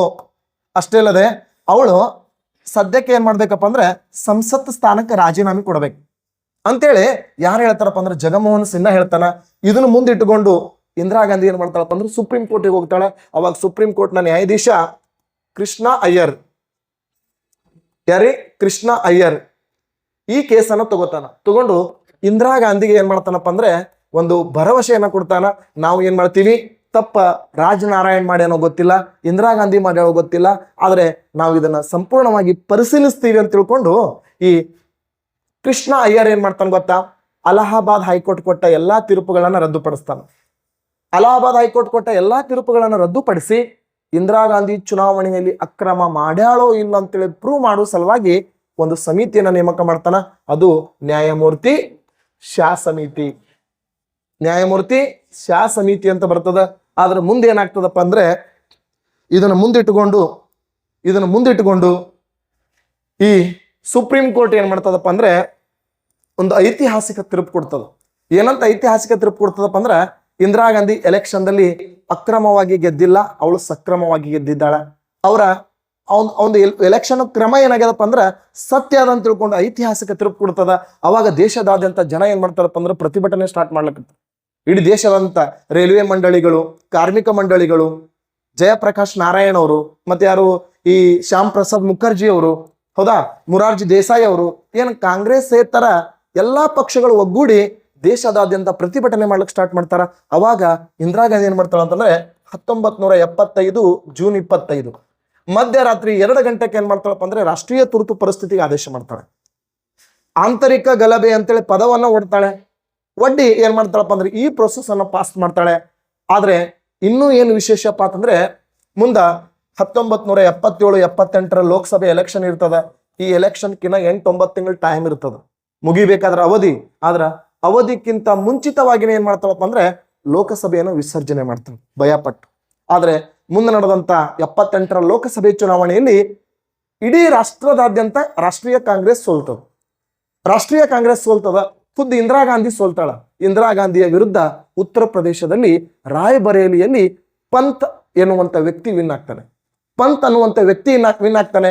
ಅವಾಗ ಈ ಮೊರಾರ್ಜಿ ದೇಸಾಯಿ ಏನ್ ಮಾಡ್ತಾನಪ್ಪ ಅಂದ್ರೆ ಮೊರಾರ್ಜಿ ದೇಸಾಯಿ ಕಾಂಗ್ರೆಸ್ಸೇತರ ಮೊದಲ ಪ್ರಧಾನಿಯಾಗಿ ಆಯ್ಕೆ ಆಗ್ತಾನೆ. ಆದರೆ ಮೊರಾರ್ಜಿ ದೇಸಾಯಿ ಅವರ ಈ ಜನತಾ ಪಕ್ಷಕ್ಕೆ ಸಂಪೂರ್ಣವಾದಂತ ಬಹುಮತ ಇರಲಿಲ್ಲ. ಸಣ್ಣ ಪುಟ್ಟ ಪಕ್ಷಗಳು ಕೂಡಿ ಏನ್ ಮಾಡ್ತಾರಪ್ಪ ಅಂದ್ರೆ ಮೊರಾರ್ಜಿ ದೇಸಾಯಿಗೆ ಬೆಂಬಲ ಕೊಡ್ತಾರೆ. ಮೊರಾರ್ಜಿ ದೇಸಾಯಿ ಅವರು ದೇಶದ ಮೊಟ್ಟ ಮೊದಲ ಕಾಂಗ್ರೆಸ್ಸೇತರ ಪ್ರಧಾನಿಯಾಗಿ ಆಯ್ಕೆ ಆಗ್ತಾರೆ. ದುರಾದೃಷ್ಟ ಏನಪ್ಪಾ ಅಂದ್ರೆ ಅವರಿಗೆ ಸಂಪೂರ್ಣ ಬೆಂಬಲ ಇರಲಿಲ್ಲ, ಬಹುಮತ ಇರಲಿಲ್ಲ. ಆ ಕಾರಣಕ್ಕಾಗಿ ಸುಮಾರು ಒಂದು 11 ತಿಂಗಳ ಹೆಚ್ಚು ಕಮ್ಮಿ 1 ವರ್ಷ ಅಧಿಕಾರ ಮಾಡ್ತಾರ. ಅವ್ರದಾದ ಮ್ಯಾಗ ಚೌಧರಿ ಚರಣ್ ಸಿಂಗ್ ಅಂತ ಬರ್ತಾರ. ಆ ಚೌಧರಿ ಚರಣ್ ಸಿಂಗ್ ಅವರು ಪ್ರಧಾನಿ ಆಗ್ತಾರೆ. ಚೌಧರಿ ಚರಣ್ ಸಿಂಗ್ ಅವರು ಸಂಪೂರ್ಣವಾಗಿ ಪ್ರಧಾನಿ ಆಗಲ್ಲ. ಅವರು 9 ತಿಂಗಳ 10 ತಿಂಗಳ ಅಷ್ಟೇ ಪ್ರಧಾನಿ ಆಗ್ತಾರ. ಅವ್ರಾದ ಮ್ಯಾಗ ಹೊಳ್ಳಿ ರಾಜಕೀಯ ಪುನರ್ಜನ್ಮ ಪಡೆದದ್ದು ಈ ಇಂದಿರಾ ಗಾಂಧಿ ಎಲ್ಲಿದ್ದಪ್ಪ ಅಂದ್ರೆ ನಮ್ಮ ಕರ್ನಾಟಕದ ಚಿಕ್ಕಮಗಳೂರು ಲೋಕಸಭಾ ಉಪಚುನಾವಣೆಯಲ್ಲಿ ವಿನ್ ಆಗ್ತಾರೆ. ಇಲ್ಲಿ ಇಂದಿರಾ ಗಾಂಧಿ ಸಲುವಾಗಿ ತಮ್ಮ ಸ್ಥಾನವನ್ನ ತ್ಯಾಗ ಮಾಡಿದವರು ಯಾರಪ್ಪ ಅಂದ್ರೆ ಬಿ ಡಿ ಚಂದ್ರೇಗೌಡ ತಮ್ಮ ಸ್ಥಾನಕ್ಕೆ ರಾಜೀನಾಮೆ ಕೊಟ್ಟ ಮ್ಯಾಗ ಇಂದಿರಾ ಗಾಂಧಿ ಏನ್ ಮಾಡ್ತಾರಪ್ಪ ಅಂದ್ರೆ ಚಿಕ್ಕಮಗಳೂರು ಲೋಕಸಭಾ ಉಪಚುನಾವಣೆಯಲ್ಲಿ ವಿನ್ ಆಗಿ ಆಯ್ಕೆ ಆಗ್ತಾರೆ. ಇಂದಿರಾ ಗಾಂಧಿ 1980ಕ್ಕೆ ಜಾಯಿನ್ ಆದವರು 1984 ಸಾವು ಆಗುವವರೆಗೂ, ಹೌದಾ, ಅವ್ರ ಹತ್ಯೆ ಆಗುವವರೆಗೂ ಏನಾಗ್ತಾರಪ್ಪ ಅಂದ್ರೆ ದೇಶದಲ್ಲಿ ಅದ್ಭುತ ಕಾರ್ಯಕ್ರಮಗಳನ್ನು ಜಾರಿಗೆ ತಂದಂತ ಪ್ರಧಾನಮಂತ್ರಿ ಯಾರಪ್ಪ ಅಂದ್ರೆ ಇಂದಿರಾ ಗಾಂಧಿ. ಅದಕ್ಕಾಗಿ ಸರ್ ನಿಮಗೆ ಬಹಳ ಮಂದಿಗೆ ಸರ್ ಒಂದು ಕ್ವಶನ್ ಇತ್ತು, ಸರ್ ಇವೆರಡೂ ಓಕೆ, ಇದು ಯಾಕೆ ಅಂತಂದ್ರೆ ಈ ಕಾರಣ. ಅದಕ್ಕೆ ಸರ್ ರಾಷ್ಟ್ರೀಯ ತುರ್ತು ಪರಿಸ್ಥಿತಿ ನಾವು ವಾಪಸ್ ಪಡಿಬೇಕಾದ್ರೆ ಪ್ರೊಸೆಸ್ ಹೆಂಗಿರ್ತದೆ, ಜಾರಿಗೆ ತರಬೇಕಾದ್ರೆ ಪ್ರೊಸೆಸ್ ಹೆಂಗಿರ್ತದೆ ಅನ್ನೋದ್ರ ಬಗ್ಗೆ ಮಾಹಿತಿಯನ್ನು ತಗೊಂಡು ಬಂದೀವಿ. ಇನ್ನು ಈ ರಾಷ್ಟ್ರೀಯ ತುರ್ತು ಪರಿಸ್ಥಿತಿ ಜಾರಿಯಲ್ಲಿದ್ದಾಗ ಶಾಸಕಾಂಗೀಯ ಪರಿಣಾಮಗಳು ಅಂತ ಉಂಟಾಗ್ತವೆ, ಹಣಕಾಸಿನ ಪರಿಣಾಮಗಳು ಅಂತ ಉಂಟಾಗ್ತವೆ. ಹಣಕಾಸಿನ ಪರಿಣಾಮಗಳು, ಪ್ರದೇಶಗಳ ನಿಯಂತ್ರಣದ ಪರಿಣಾಮಗಳು, ಇನ್ನ ವಿದೇಶಿ ದಾಳಿ ಮತ್ತು ಆಂತರಿಕ ಗಲಭೆ ಉಂಟಾದಾಗ ಫಂಡಮೆಂಟಲ್ ರೈಟ್ಸ್ಗಳು ರದ್ದಾಗ್ತವೆ. ನೀವು ಬರೀ 352 ಬಗ್ಗೆ ಅಷ್ಟೇ ಓದಿ ಬಿಡಂಗಿಲ್ಲ, ಪರಿಣಾಮಗಳ ಬಗ್ಗೆ ಪ್ರಶ್ನೆ ಕೇಳ್ತಾನೆ. 352 ಪರಿಣಾಮಗಳು. ಹಿಂತಗೊಳ್ಳುವಾಗ 1/10 ಲೋಕಸಭೆಯ ಸದಸ್ಯರ ಒಪ್ಪಿಗೆ ಬೇಕಂತ ಹೇಳಿದ್ರೆ ಏನಾದ್ರೂ ರಾಷ್ಟ್ರೀಯ ತುರ್ತು ಪರಿಸ್ಥಿತಿ ಜಾರಿ ಇದ್ದಾಗ ಲೋಕಸಭೆಯಲ್ಲಿ ವಿಸರ್ಜನೆ ಆಗಿದ್ದರ್ರಿ ಅವ್ರು ಹೆಂಗ್ ಹಿಂತಗೊಳ್ತಾರೆ? 352 ಜಾರಿಯಲ್ಲಿದ್ದಾಗ ಲೋಕಸಭೆ ವಿಸರ್ಜನೆ ಆದ್ರೆ, ವೆರಿ ವೆಲ್ ಕ್ವಶನ್ ನೋಡ್ರಿ. 352 ಜಾರಿಯಲ್ಲಿದ್ದಾಗ ಲೋಕಸಭೆ ವಿಸರ್ಜನೆಗೊಂಡರೆ 352 ವಾಪಸ್ ತಗೊಳ್ತಾರೆ ಹೆಂಗ್ ಸರ್? ಹೌದಾ, ಅಂದ್ರೆ ಅದೇ ಸಂದರ್ಭದಾಗ ವಾಪಸ್ ತಗೋಬೇಕಾ? ಆಕ್ಚುಲಿ ತಗೊಳಕ್ ಬರಲ್ಲ. ಅವಾಗ ರಾಜ್ಯಸಭೆಯಲ್ಲಿ 2/3 ವಿಶೇಷ ಬಹುಮತ ಸಾಬೀತುಪಡಿಸಿ ಮುಂದುವರಿಸುವಂತ ಪ್ರೊಸೆಸ್ ಇರ್ತದೆ. ಹೌದಾ, ಹಾಗಾದ್ರೆ ಹೊಸ ಲೋಕಸಭೆ ರಚನೆಗೊಂಡ ನಂತರ ಅಲ್ಲಿಯ 1/10 ಸದಸ್ಯರು ಒಪ್ಪಿಗೆ ಕೊಟ್ಟಾಗ ಮಾತ್ರ ವಾಪಸ್ ತಗೊಳ್ತಾರೆ. ಕಂಪಲ್ಸರಿ ಬೇಕೇ ಅಲ್ರಿ? ವಾಪಸ್ ತಗೊಳ್ಳೋರೆ ಲೋಕಸಭೆ ಅಲ್ಲ. ಪ್ರಶ್ನೆ ಏನದು ಗೊತ್ತಾ ನಿಮ್ದು? 352 ಜಾರಿಯಲ್ಲಿದ್ದಾಗ ಲೋಕಸಭೆ ವಿಸರ್ಜನೆಗೊಂಡ್ರೆ 352 ವಾಪಸ್ ಹೆಂಗ್ ತಗೋತಾರೆ? ತಗೊಳಕ್ಕೆ ಬರಲ್ಲ, ಆದ್ರೂ ತಗೋಬಹುದು. ಹೆಂಗ್ ಗೊತ್ತಾ? ಹೆಂಗಪ್ಪ ಅಂದ್ರೆ ರಾಜ್ಯಸಭೆಯಲ್ಲಿ ಅವ್ ಹೆಣ್ಮಕ್ಳು ಕ್ವಶನ್ ಕೇಳಿರ್ತಾವ ಅಂದ್ರೆ ಅವ್ ಅನಾಹುತ ಇರ್ತಾವ ಸ್ವಲ್ಪ ಹೆಗರೇರಂಗೆ. ನಮ್ದು ಆನ್ಸರ್ ಏನದು ಗೊತ್ತಾ? 352 ಮುಂದುವರಿಸಬೇಕಾದ್ರೆ ರಾಜ್ಯಸಭೆಯಲ್ಲಿ 2/3 ವಿಶೇಷ ಬಹುಮತ ಬೇಕು. ಲೋಕಸಭೆ ವಿಸರ್ಜನೆ ಆಯ್ತು, ರಾಜ್ಯಸಭೆಯವರು ಬಹುಮತ ಕೊಡ್ಲಿಲ್ಲ ಅಂದ್ರೆ 352 ತಾನೇ ರದ್ದಾಗ್ತದೆ. ಇದೊಂದು ಹೊಸ ಪಾಯಿಂಟ್ ಆ್ಯಡ್ ಆಯ್ತು ನೋಡಿ. ಕೊಡ್ಲಿಲ್ಲ ಅಂದ್ರೆ ಒಂದು ಹೊಸ ಪಾಯಿಂಟ್ ಆ್ಯಡ್ ಆಯ್ತು ನೋಡಿ. ಅರ್ಥ ಆಗ್ಲಾಗತ್ತದ್ರಿ? ಇನ್ನೊಂದ್ಸತಿ ಕೇಳ್ರೆ, 352 ಜಾರಿಯಲ್ಲಿದ್ದಾಗ ಲೋಕಸಭೆ ವಿಸರ್ಜನೆಗೊಂಡ್ರೆ ವಾಪಸ್ ತಗೊಳ್ಳೋದು ಹೆಂಗ? ತಗೊಳಕ್ ಬರಲ್ಲ, ಆಕ್ಚುಲಿ ಬರಲ್ಲ. ಮತ್ ಸರ ಪ್ರೊಸೆಸ್ ಮುಂದೆ ಪಾಸ್ ಆಗ್ಲಾರ್ದಂಗೆ ಹೆಂಗ್ ಮಾಡುದ್ರಿ? ರಾಜ್ಯಸಭೆಯಲ್ಲಿ ಒಪ್ಪಿಗೆ ಕೊಡುವುದಿಲ್ಲ. ರಾಜ್ಯಸಭೆಯಲ್ಲಿ 2/3 ಸದಸ್ಯರು ಬಹುಮತ ಕೊಡುವುದಿಲ್ಲ. ಕೊಡ್ಲಿಲ್ಲ ಅಂದ್ರೆ ಇದು ತನ್ನಷ್ಟಕ್ಕೆ ತಾನೇ ರದ್ದಾಗ್ತದೆ. ತನ್ನಷ್ಟಕ್ಕೆ ತಾನೇ ರದ್ದಾಗ್ತದೆ. ಆದ್ರೆ ಕಡ್ಡಾಯವಾಗಿ ಹೊಸ ಲೋಕಸಭೆ ರಚನೆ ಆದ ಮ್ಯಾಗ ಇದ್ರ ಕುರಿತು ಚರ್ಚೆ ಮಾಡಬೇಕು. ಲಕ್ಷ್ಮಿ ಪಾಯಿಂಟ್ ಕ್ಲಿಯರ್ ಆಯ್ತಾ? ಕ್ಲಿಯರ್ ಆಯ್ತಾ? ಎಸ್. ನೋಡಪ್ಪ, ಇದೊಂದು ಹೊಸ ಪಾಯಿಂಟ್ ಆಡ್ ಮಾಡ್ಕೊರಿ. ಯಾಕಂದ್ರೆ ರಾಜ್ಯಸಭೆಯಲ್ಲಿ ಬಹುಮತ ಸಿಗ್ಲಿಕ್ಕಂದ್ರೆ ಏನಾಗ್ತದೆ? 352 ತಂತಾನೆ ರದ್ದಾಗ್ತದೆ. Yes yes okay. ಹಾ ಎಸ್. ನೆಕ್ಸ್ಟ್ ನಡೀತದಲ್ಲ, ನಡೆಸ್ಬೋದು. ಯಾಕಂತಂದ್ರೆ ಲೋಕಸಭೆ ಚುನಾವಣೆ ನಡೆಸ್ಬೋದು. 352 ಆಂತರಿಕ ತುರ್ತು ಪರಿಸ್ಥಿತಿ ಜಾರಿಯಲ್ಲಿದ್ದಾಗನೇ ಇಂದಿರಾ ಗಾಂಧಿ ಅವರು ಲೋಕಸಭೆಯನ್ನು ವಿಸರ್ಜನೆ ಮಾಡಿ ಹೊಸ ಲೋಕಸಭೆ ಚುನಾವಣೆಗೆ ಏನ್ ಮಾಡ್ತಾರಪ್ಪ ಅಂದ್ರೆ ಅಡಿಪಾಯವನ್ನ ಕೊಡ್ತಾರೆ. ಹೌದಾ? ಹೊಸ ಲೋಕಸಭೆ ಚುನಾವಣೆಗೆ ಅಡಿಪಾಯವನ್ನ ಕೊಡ್ತಾರೆ. ಹಾಗಾದ್ರೆ ಆ ಸಂದರ್ಭದಲ್ಲಿ 352 ಏನ್ ಜಾರಿ ಇದ್ದಿದ್ದಿಲ್ಲ. ಆ ಸಂದರ್ಭದಲ್ಲಿ ಇಂದಿರಾ ಗಾಂಧಿ ಏನ್ ಮಾಡಿದ್ರು? 352 ಅನ್ನ ವಾಪಸ್ ತಗೊಂಡಿದ್ರು. ತಗೊಂಡ್ಮ್ಯಾಗೆ ಎಲೆಕ್ಷನ್ ನಡೀತದೆ. ಹೌದಾ? ಸರಿ, ಶಾಸಕಾಂಗೀಯ ಪರಿಣಾಮಗಳು ಏನು ಉಂಟಾಗ್ತವೆ? ಶಾಸಕಾಂಗೀಯ ಪರಿಣಾಮಗಳು ಅಂದ್ರೆ ಏನು? ಎಸ್, ಶಾಸಕಾಂಗೀಯ ಪರಿಣಾಮಗಳು ಲೇಟ್ ಮಾಡಂಗಿಲ್ಲ, ಒಂದೇ ಒಂದ್ ನಿಮಿಷನಾಗ 3 ಹೇಳ್ಬಿಡ್ತೀನಿ. ಹಣಕಾಸಿನ ಪರಿಣಾಮಗಳು. ನಾ ಹೇಳೋ ಪಾಠ ಅರ್ಥ ಆಗ್ಲಾಗತ್ತವ ನಿಮ್ಗೆ? ಅರ್ಥ ಆಗ್ತಿದ್ಯಾ? ಇನ್ನಿಲ್ಲೋ? ಎಸ್. ಇನ್ನ ಪ್ರದೇಶಗಳ ನಿಯಂತ್ರಣದ ಪರಿಣಾಮಗಳು. ಪ್ರದೇಶದ ನಿಯಂತ್ರಣದ ಪರಿಣಾಮಗಳು. ಇನ್ನ ವಿದೇಶಿ ದಾಳಿ ಉಂಟಾದಾಗ, ವಿದೇಶಿ ದಾಳಿ. ಎಸ್. ಇನ್ನು ಆಂತರಿಕ ಗಲಭೆ ಉಂಟಾದಾಗ ಫಂಡಮೆಂಟಲ್ ರೈಟ್ಸ್ಗಳ ರದ್ದತಿ ಅಂತ ಬರ್ತದೆ. ಮೂಲಭೂತ ಹಕ್ಕುಗಳ ರದ್ದತಿ. ಇಲ್ಲಿ ಮೂಲಭೂತ ಹಕ್ಕುಗಳ ರದ್ದತಿ. ಎಸ್. ಶಾಸಕಾಂಗೀಯ ಕಾರ್ಯಗಳು ಏನಾಗ್ತಾವಪ್ಪ ಅಂತಂದ್ರೆ ಭಾರತದಲ್ಲಿ ಎಲ್ಲಾ ವಿಧಾನಸಭೆಗಳ ಮೇಲೆ ಕೇಂದ್ರ ಸರ್ಕಾರ ಪ್ರಭುತ್ವ ಸಾಧಿಸ್ತದೆ. ಯಾವ ಸರ್ಕಾರ? ಕೇಂದ್ರ ಸರ್ಕಾರ ಪ್ರಭುತ್ವ ಸಾಧಿಸ್ತದೆ. ಭಾರತ ಒಕ್ಕೂಟ ವ್ಯವಸ್ಥೆ ಇದ್ದುದು ಸಂಯುಕ್ತ ವ್ಯವಸ್ಥೆಯಾಗಿ ಮುನ್ನಡೀತದೆ. ಯಾವ ವ್ಯವಸ್ಥೆ? ಸಂಯುಕ್ತ ವ್ಯವಸ್ಥೆಯಾಗಿ ಮುನ್ನಡೀತದೆ. ವಿಶೇಷವಾಗಿ ರಾಜ್ಯಪಟ್ಟಿಯ ಎಲ್ಲಾ ವಿಷಯಗಳು ಯಾರು ನಿಯಂತ್ರಣ ಮಾಡ್ತಾರೆ? ಕೇಂದ್ರ ಸರ್ಕಾರ ನಿಯಂತ್ರಣ ಮಾಡ್ತಾರೆ. ಹಾಗಾದ್ರೆ ಇನ್ನೊಂದು ವಿಶೇಷತೆ ಏನ್ ಗೊತ್ತಾ? 352 ರದ್ದಾದ, ಇದಕ್ಕೆ ನೀವು ಆನ್ಸರ್ ಮಾಡ್ಬೇಕು. 352 ರದ್ದಾದ ಎಷ್ಟು ದಿನಗಳವರೆಗೆ ರಾಜ್ಯಪಟ್ಟಿಯ ಎಲ್ಲಾ ವಿಷಯಗಳು ಕೇಂದ್ರ ಸರ್ಕಾರದ ಅಧೀನದಲ್ಲಿ ಇರ್ತವೆ? 1 ವರ್ಷನೋ, 6 ತಿಂಗಳು, 3 ತಿಂಗಳು, ಏನು ಅನಿರ್ದಿಷ್ಟನೋ? ಸರಿಯಾದಂತ ಉತ್ತರ 1 ವರ್ಷ. ಸರ್, ಇದು KS ಪ್ರಿಲಿಮ್ಸ್ ಎಕ್ಸಾಮ್ದಲ್ಲಿ ಕೇಳೋಂತ ಕ್ವಶನ್. 1 ವರ್ಷದವರೆಗೆ ಅಸ್ತಿತ್ವದಲ್ಲಿ ಇರ್ತದೆ. ಓಕೆ. ಮತ್ತೇನಾಗ್ತದೆ ಸರ್? ಇಂಪಾರ್ಟೆಂಟ್ ಆಗಿ ಲೋಕಸಭೆ ಪ್ಲಸ್ ವಿಧಾನಸಭೆ ಅವಧಿಯನ್ನ 1 ವರ್ಷಕ್ಕೆ ಏನ್ ಮಾಡ್ತಾರೆ? ವಿಸ್ತರಣೆ ಮಾಡ್ತಾರೆ. 1 ವರ್ಷಕ್ಕೆ ಏನ್ ಮಾಡ್ತಾರೆ? ವಿಸ್ತರಣೆ ಮಾಡ್ತಾರೆ. ಆದ್ರ ರಾಜ್ಯಸಭೆ ಮತ್ತು ವಿಧಾನ ಪರಿಷತ್ತು ಇದರ ಅವಧಿಯಲ್ಲಿ ಏನಾಗಲ್ಲ, ಯಾವುದೇ ಚೇಂಜಸ್ಗಳಾಗಲ್ಲ. ಯಾಕಂದ್ರೆ ಇವೆರಡು ಶಾಶ್ವತ ಸದನಗಳು, ಖಾಯಂ ಸದನಗಳು.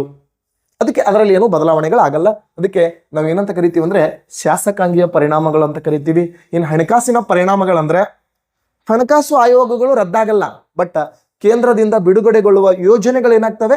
ಕಡಿತ ಆಗ್ತವೆ. ಹಣಕಾಸು ತುರ್ತು ಪರಿಸ್ಥಿತಿ ಅಂದ್ರೆ ಹಣಕಾಸು ಆಯೋಗ ರದ್ದಾಗ್ತಾವ. ಕ್ಲಾರಿಟಿ ಇಟ್ಕೋರಿ. ಅರ್ಥ ಆಗ್ಲಾಗತ್ತದ ಇಲ್ಲೋ? ತಿಳಿಲಿಕ್ಕತ್ತದ ಇಲ್ಲೋ? ಎಸ್. ಅದು ಅಟ್ ಎಕ್ಸಾಮ್ ತಿಳಿಯಂಗಿಲ್ಲ, TG ತಿಳಿಯಂಗಿಲ್ಲ, ಏನ್ ಜಾಸ್ತಿ ತಿಳಿಯಂಗಿಲ್ಲೋ ಅದು ಕಾಂಪಿಟೇಟಿವ್ ಎಕ್ಸಾಮ್. ನಾನು ಹೇಳಿದಿನಲ್ಲ, ಏನ್ ಕನ್ಫ್ಯೂಸ್ ಆಗ್ತದೋ ಅದೇ ಕಾಂಪಿಟೇಟಿವ್ ಎಕ್ಸಾಮ್. ಅಟ್ ಎಲ್ಲ ಚಂದ ತಿಳಿತಿತ್ತಂದ್ರೆ ಬಿಜಾಪುರದಾಗ ಇಟ್ಟಾಕ್ ಇನ್ಸ್ಟಿಟ್ಯೂಟ್ ಇರ್ತಿದ್ದು, ಇಷ್ಟಕ್ಕೆ ಆನ್ಲೈನ್ ಕ್ಲಾಸ್ಗಳು ಇರ್ತಿದ್ದು. ಹೌದಾ ಇಲ್ರಿ? ಹೌದಾ ಇಲ್ಲ? ಅದಕ್ಕೆ TG ತಿಳಿಯಲ್ಲ ಸರ್. ಒಂಥರ ಅದ ಯಾವ ಆಟ ಅಂತ ಹೇಳ್ತಿರಲ್ಲ, ಹಿಂಗೆ ಹಾಕೋದು ಯಾವ ಆಟ ಅದು? ಚೌಕೋಬಾರ ಆಟ. ಹಂಗಿದ್ದಂಗಿದು. ಯಾವಾಗ ನಮ್ಮ ಕಡೆ ಬೀಳ್ತದೋ ಗೊತ್ತಾಗಲ್ಲ ಇದು. ಹೌದಾ? ಯಾವಾಗ ನಮ್ಮ ಕಡೆ ಬೀಳ್ತದೋ ಗೊತ್ತಾಗಲ್ಲ. ಆಟ ತಿಳ್ಕೊಂಡು ಇದನ್ನ ಲಾಟ್ರಿ ಅಂತ ಅನ್ಕೋಬೇಡ್ರಿ. ಆಲ್ಬರ್ಟ್ ಐನ್ಸ್ಟೀನ್ ಅವ್ರು ಅದನ್ನೇ ಹೇಳ್ತಾರೆ. ಆಲ್ಬರ್ಟ್ ಐನ್ಸ್ಟೀನ್ ಅವರು ಒಂದು ಮಾತನ್ನ ಹೇಳ್ತಾರೆ. ಏನ್ ಮಾತನ್ನ ಹೇಳ್ತಾರಪ್ಪ ಅಂತಂದ್ರೆ ಎಸ್, ನಿಮ್ಗೆಲ್ಲ ಗೊತ್ತಿರ್ಲಿ, 99% ಶ್ರಮ ಇರ್ಲಿ, ಜೊತೆಗೆ 1% ಏನ್ ಮಾಡಪ್ಪ ಅಂದ್ರೆ 1% ಮಾತ್ರ ಏನ್ ಮಾಡು, ನಸೀಬನ್ನ ನಂಬು ಅಂತ ಹೇಳ್ತಾರೆ. ಆ ನಸೀಬು ಯಾವಾಗ ನಿಮ್ಮ ಕೈ ಹಿಡಿತದ, ಯಾವಾಗಪ್ಪ ಅಂದ್ರೆ ನೀವು 99% ಶ್ರಮ ಹಾಕಿದಾಗ 1% ನಸೀಬ್ ಅನ್ನೋದು ಏನಾಗ್ತದಪ್ಪ ಅಂದ್ರೆ ನಿಮ್ಮ ಕೈ ಹಿಡಿತದ. ಅದಕ್ಕೆ ಹೇಳ್ತಿದ್ದೀನಿ, ನೀವು ಯಾವತ್ತಿಗೂ ಈ ಕಾಂಪಿಟೇಟಿವ್ ಎಕ್ಸಾಮ್ ಅಂದ್ರೆ ನೀವು ಎಲ್ಲೇ ಒಬ್ಬನ ನೋಡಿರ್ತೀರಿ, ಸರ ಅವ ಫಸ್ಟ್ ಅಟೆಂಪ್ಟೇ ಪಾಸ್ ಆಗ್ಯಾನ ಸರ, ಅವ್ನ ಹಣೆ ಬರ ಸರ. ಇದ್ರಾಗ ಹಣೆ ಬರ ಇನ್ನೋದಿಲ್ರಿ, ಶ್ರಮ ಅನ್ನೋದದ, ಹಣೆ ಬರ ಅನ್ನೋದು ಏನೂ ಇಲ್ಲ. ಹೌದಾ? ಅದಕ್ಕೆ ನಿಮ್ಗೆ ವಿಶೇಷವಾಗಿರುವಂತ ಮಾಹಿತಿ ಇದು, ನೆನ್ಪಿಟ್ಕೋರಿ. ಸರ್, ಇಲ್ಲಿ ಹಣಕಾಸು ಆಯೋಗ ಯಾವಾಗ ರದ್ದಾಗ್ತಾವ ಅಂದ್ರೆ 360 ಜಾರಿಯಲ್ಲಿದ್ದಾಗ ಹಣಕಾಸು ಆಯೋಗ ರದ್ದಾಗ್ತಾವ. ಇಲ್ಲಿಕಂದ್ರೆ ರದ್ದಾಗಲ್ಲ. ಆದ್ರೆ ಇಲ್ಲಿ ಯೋಜನೆಗಳು ಕಡಿತ ಆಗ್ತಾವ. ಇಲ್ಲ, ಇಲ್ಲಿ ಪ್ರದೇಶಗಳ ನಿಯಂತ್ರಣದ ಪರಿಣಾಮ ಅಂದ್ರೆ ಏನು, ಇದನ್ನ ಯಾರು ಹೇಳ್ತೀರಿ? 355 ಇದು KS 2020. ಮನೆಗೆ ಹೋಗಿ ಚೆಕ್ ಮಾಡಿ ನೋಡ್ರಿ. 355 ನಿಮ್ ಎಕ್ಸಾಮ್ದಾಗ ಕೇಳ್ಯಾನ. ಪ್ರದೇಶಗಳ ನಿಯಂತ್ರಣದ ಪರಿಣಾಮ ಅಂದ್ರೆ ಏನ್ ಗೊತ್ತಾಪಿ? 1 ಸೆಕೆಂಡ್ ಲಕ್ಷ ಕೊಡ್ರಿ. ಎಸ್, ದೇಶಕ್ಕೆ ಅಥವಾ ದೇಶದ ಯಾವುದೇ ಭೂ ಪ್ರದೇಶಕ್ಕೆ ನೋಡು, ದೇಶಕ್ಕೆ ಅಥವಾ ದೇಶದ ಯಾವುದೇ ಭೂ ಪ್ರದೇಶಕ್ಕೆ ವಿದೇಶಿ ದಾಳಿ, ಬಾಹ್ಯ ಆಕ್ರಮಣಗಳು ಕಂಡು ಬಂದಾಗ ಅಥವಾ ನಮ್ಮ ದೇಶದಲ್ಲಿ ನಕ್ಸಲೇಟ್ ಚಟುವಟಿಕೆಗಳು ಉಂಟಾದಾಗ ಸಂಸತ್ತು ಏನ್ ಮಾಡ್ತದೆ ಗೊತ್ತಾ? ತಕ್ಷಣಕ್ಕೆ ಕಾನೂನು ರೂಪಿಸ್ತದ. ಸಂಸತ್ತು ತಕ್ಷಣಕ್ಕೆ ಕಾನೂನು ರೂಪಿಸಿ ಮಿಲಿಟರಿ ಆಡಳಿತ ಅಥವಾ ಮಾರ್ಷಲ್ ಕಾನೂನುಗಳನ್ನ ಜಾರಿಗೊಳಿಸ್ತದ. ನಿಮಗೆ ಫಂಡಮೆಂಟಲ್ ರೈಟ್ಸ್ ನಾಗ 3 ವಿಧಿ ಬರ್ತಾವ ನೋಡು, 33, 34, 35. ಆ ಮಾರ್ಷಲ್ ಕಾನೂನುಗಳು ಸಶಸ್ತ್ರ ಕಾಯ್ದೆಗಳನ್ನ ಜಾರಿಗೊಳಿಸ್ತಾವ. ಆ ಸಂದರ್ಭದಲ್ಲಿ ಕೆಲವೊಂದು ಅನುಸೂಚಿತ ಮತ್ತು ಬುಡಕಟ್ಟು ಪ್ರದೇಶಗಳಿಗೆ ಏನ್ ಮಾಡ್ಲಾಗ್ತದ? ಸಡಿಲಿಕೆ ನೀಡಲಾಗ್ತದೆ. ಸಡಿಲಿಕೆ ಮತ್ತು ಅವ್ರ ಮೇಲೆ ನಿಯಂತ್ರಣವನ್ನು ಸಾಧಿಸ್ತಾರೆ. ಆದ್ರೆ ಅವಶ್ಯಕತೆ ಬಂದ್ರೆ ಸಡಿಲಿಕೆ. ಎಕ್ಸಾಂಪಲ್ ನಾನು ಹೇಳಿದಿನಲ್ಲ, ಹೋದ ವರ್ಷ IPL ಮ್ಯಾಚ್ ನಡೆದಾಗ ಸಡನ್ ಆಗಿ ಏನ್ ಮಾಡ್ತಾರೆ? ಲೈಟ್ ಗಳನ್ನ ಆಫ್ ಮಾಡಿಸ್ತಾರೆ. ಆ ಸಂದರ್ಭದಲ್ಲಿ ಯಾಕಂದ್ರೆ ಮಿಸೈಲ್ ಅಟ್ಯಾಕ್ ಆಗ್ತಿರ್ತಾವ, ಕ್ಷಿಪಣಿಗಳು ಅಟ್ಯಾಕ್ ಆಗ್ತಿರ್ತಾವ, ಸಡನ್ ಆಗಿ IPL ಮ್ಯಾಚ್ ಅನ್ನ ರದ್ದು ಮಾಡಿಸ್ತಾರೆ. ಕಾರಣ ಏನ್ ಗೊತ್ತಾ? ಸಂಸತ್ತಿನ ಕೆಲಸ ಇದು. ನಮ್ಮ ಭಾರತದ ಸಂಸತ್ತಿನ ಕೆಲಸ ದೇಶದಲ್ಲಿ ಭದ್ರತೆಯನ್ನ ಕಾಪಾಡೋದು. ಆ ಸಂದರ್ಭದಲ್ಲಿ ಕಾನೂನುಗಳನ್ನು ರಚನೆ ಮಾಡಿಕೊಂಡು ಫಂಡಮೆಂಟಲ್ ರೈಟ್ಸ್ ಗಳು ರದ್ದಾಗಲ್ಲ, ಇಲ್ಲಿ ತಟಸ್ಥ ಆಗ್ತವೆ. ತಟಸ್ಥ ಆಗುದಂದ್ರೆ ಇಲ್ಲಿ, ರದ್ದಾಗುದಂದ್ರೆ ಇವೆರಡೂ ಅಲ್ಲಿ. ಹೌದಾ? ಫಂಡಮೆಂಟಲ್ ರೈಟ್ಸ್ ಗಳು ಏನಾಗ್ತಾವಪ್ಪ ಅಂದ್ರೆ ರದ್ದಾಗ್ತವೆ.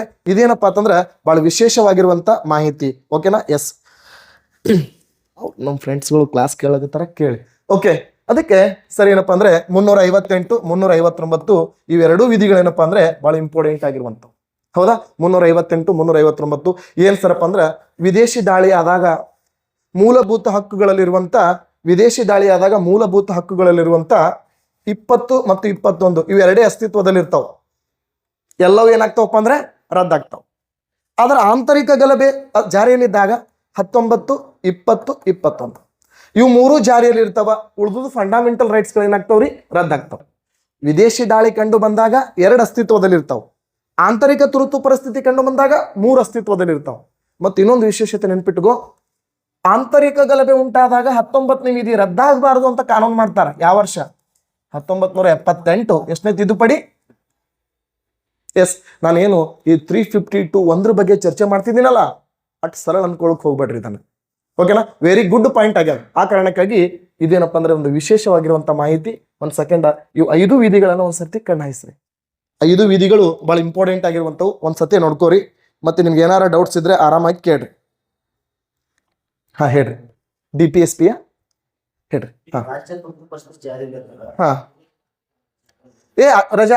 ವಜಾ ಆಗುದಿಲ್ಲ.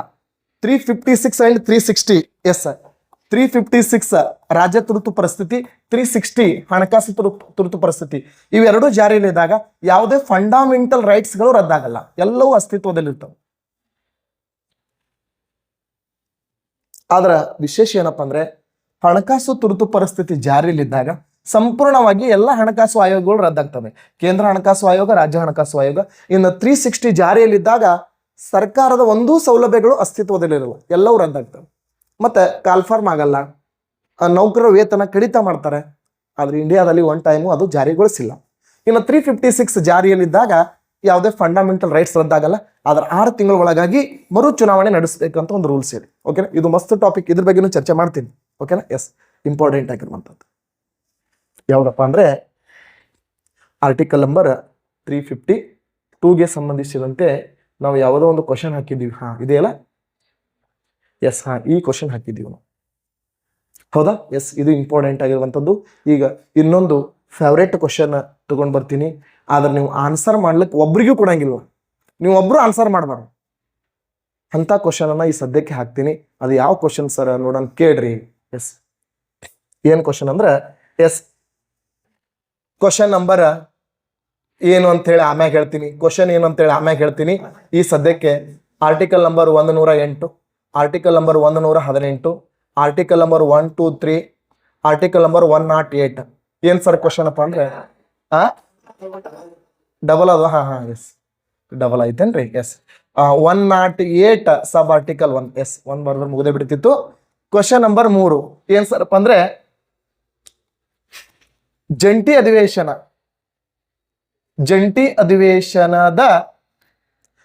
ಅಧಿವೇಶನದ ಅಧ್ಯಕ್ಷತೆ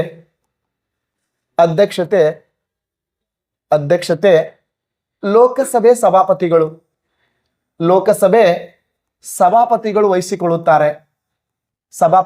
ವಹಿಸಿಕೊಳ್ಳುತ್ತಾರೆ ಎಂದು ಯಾವ ವಿಧಿ ತಿಳಿಸುತ್ತದೆ. ಎಸ್ ಎ ಏನವ್ರು ಕೈ ಎತ್ರಿ. A very good, excellent. B ಏನವರು ಬಿ ಎಸ್. ಸಿ ಏನವರು ಗುಡ್. ಡಿ ಏನವರು very good. Yes very good. ಒಂದು ಗುಡ್ ನ್ಯೂಸ್ ಏನ್ ಗೊತ್ತಾ? ನನ್ನ ಆಸೆ ಈಡೇರ್ತು. ಎಸ್ ಹೌದಾ, ಅದು ಒಂದು ಗುಡ್ ನ್ಯೂಸ್. ಏನ್ ಸರಪ್ಪ ಅಂದ್ರೆ ಜಂಟಿ ಅಧಿವೇಶನ ರಾಷ್ಟ್ರಪತಿಗಳು ಕರೀತಾರೆ 108. ಜಂಟಿ ಅಧಿವೇಶನ ರಾಷ್ಟ್ರಪತಿಗಳು ಕರೀತಾರೆ 108. ಜಂಟಿ ಅಧಿವೇಶನದ ಅಧ್ಯಕ್ಷತೆಯನ್ನ ಲೋಕಸಭೆ ಸಭಾಪತಿಗಳು ವಹಿಸ್ಕೋತಾರ ಅಂತೇಳಿ 118ನೇ ವಿಧಿ ಹೇಳ್ತು. ಅಗ್ದಿ ಎಕ್ದಮ್ ಖುಷಿ. ಇವತ್ತ ಬೇಕಾದಂಗ 10 ಕೂಟ ಮಾಡ್ಬೋದು. ಹೌದಾ? ಎಸ್, ಅದಕ್ಕೆ ಹೇಳಿದಿನಲ್ಲ, ನಾನು ಯಾಕೋ ಸುಮ್ಮನೆ ಅಂದೆ, ನಿಮ್ಗೆಲ್ಲ ಅನ್ಸಿರ್ಬೇಕು ಏನ್ ಮಾಸ್ತರ್ ಇಂಥ ಟಫ್ ಕ್ವಶನ್ ಕೇಳ್ತಾನ ಅಂತ ಅನ್ಸಿರ್ತದ ಒಂದೊಂದ್ಸರಿ. ಹೌದಾ? ಆದ್ರೂ ಒಂದು ಖುಷಿ ವಿಚಾರ ನಮ್ಗ ಸಿಕ್ತು. ಏನಪ್ಪಾ ಅಂದ್ರೆ ಯಾರು ಆನ್ಸರ್ ಮಾಡ್ಲಿಲ್ಲಲ್ಲ, ಅದೊಂದು ಖುಷಿ ವಿಚಾರ. ಬಟ್ ಈಗ ಆನ್ಸರ್ ಸಿಕ್ತು. ಹೇಳಿದ್ರನು? ಓಕೆ. ಎಸ್, ಸರಿಯಾದಂತ ಉತ್ತರ ಯಾವ್ದಪ್ಪ ಅಂದ್ರೆ 118. ಇನ್ನೊಂದು ವಿಶೇಷತೆ ಏನಪ್ಪಾ ಅಂದ್ರೆ ಜಂಟಿ ಅಧಿವೇಶನದ ಅಧ್ಯಕ್ಷತೆಯನ್ನು ಲೋಕಸಭೆ ಸಭಾಪತಿಗಳು ವಹಿಸ್ಕೋತಾರೆ. ಇವ್ರಿಲ್ಲ ಅಂದ್ರೆ ಲೋಕಸಭೆ ಉಪಸಭಾಪತಿಗಳು ವಹಿಸ್ಕೋತಾರೆ. ಇವ್ರಿಲ್ಲ ಅಂದ್ರೆ A B C D. Yes, question ಇದೆ, ವೆರಿ ವೆಲ್ ಕ್ವಶನ್ ಇದೆ, ಸರಿಯಾಗಿ ಆನ್ಸರ್ ಮಾಡಬೇಕು. ಎಸ್, ಇದು ಚಾಲೆಂಜ್ ಕ್ವಶನ್, ಆದ್ರೆ ವಿಚಾರ ಮಾಡಿ ಆನ್ಸರ್ ಮಾಡಿ. ಆಪ್ಷನ್ಸ್ ಎ ರಾಜ್ಯಸಭೆ ಉಪಸಭಾಪತಿ. ವಿಚಾರ ಮಾಡ್ರಿ, ಇನ್ನ 3 ಆಪ್ಷನ್ಸ್ ಅದಾವು. ಇನ್ನೂ ವಿಚಾರ ಮಾಡ್ರಿ. ಸಂವಿಧಾನದಾಗ ಅವಾಗ ಬದಲಾವಣೆಗಳಾಗಿರ್ತಾವ. ಹೌದಾ? ಎಸ್, ಇನ್ನೊಂದ್ ಸ್ವಲ್ಪ ವಿಚಾರ ಮಾಡ್ರಿ. ತಿಳಿತಾ ಇಲ್ಲೋ? ಬಿ ಲೋಕಸಭೆ ಉಸ್ತುವಾರಿ ಸಮಿತಿ ಸದಸ್ಯರು. ಸಿ ರಾಷ್ಟ್ರಪತಿ ಸೂಚಿಸಿದ ವ್ಯಕ್ತಿ.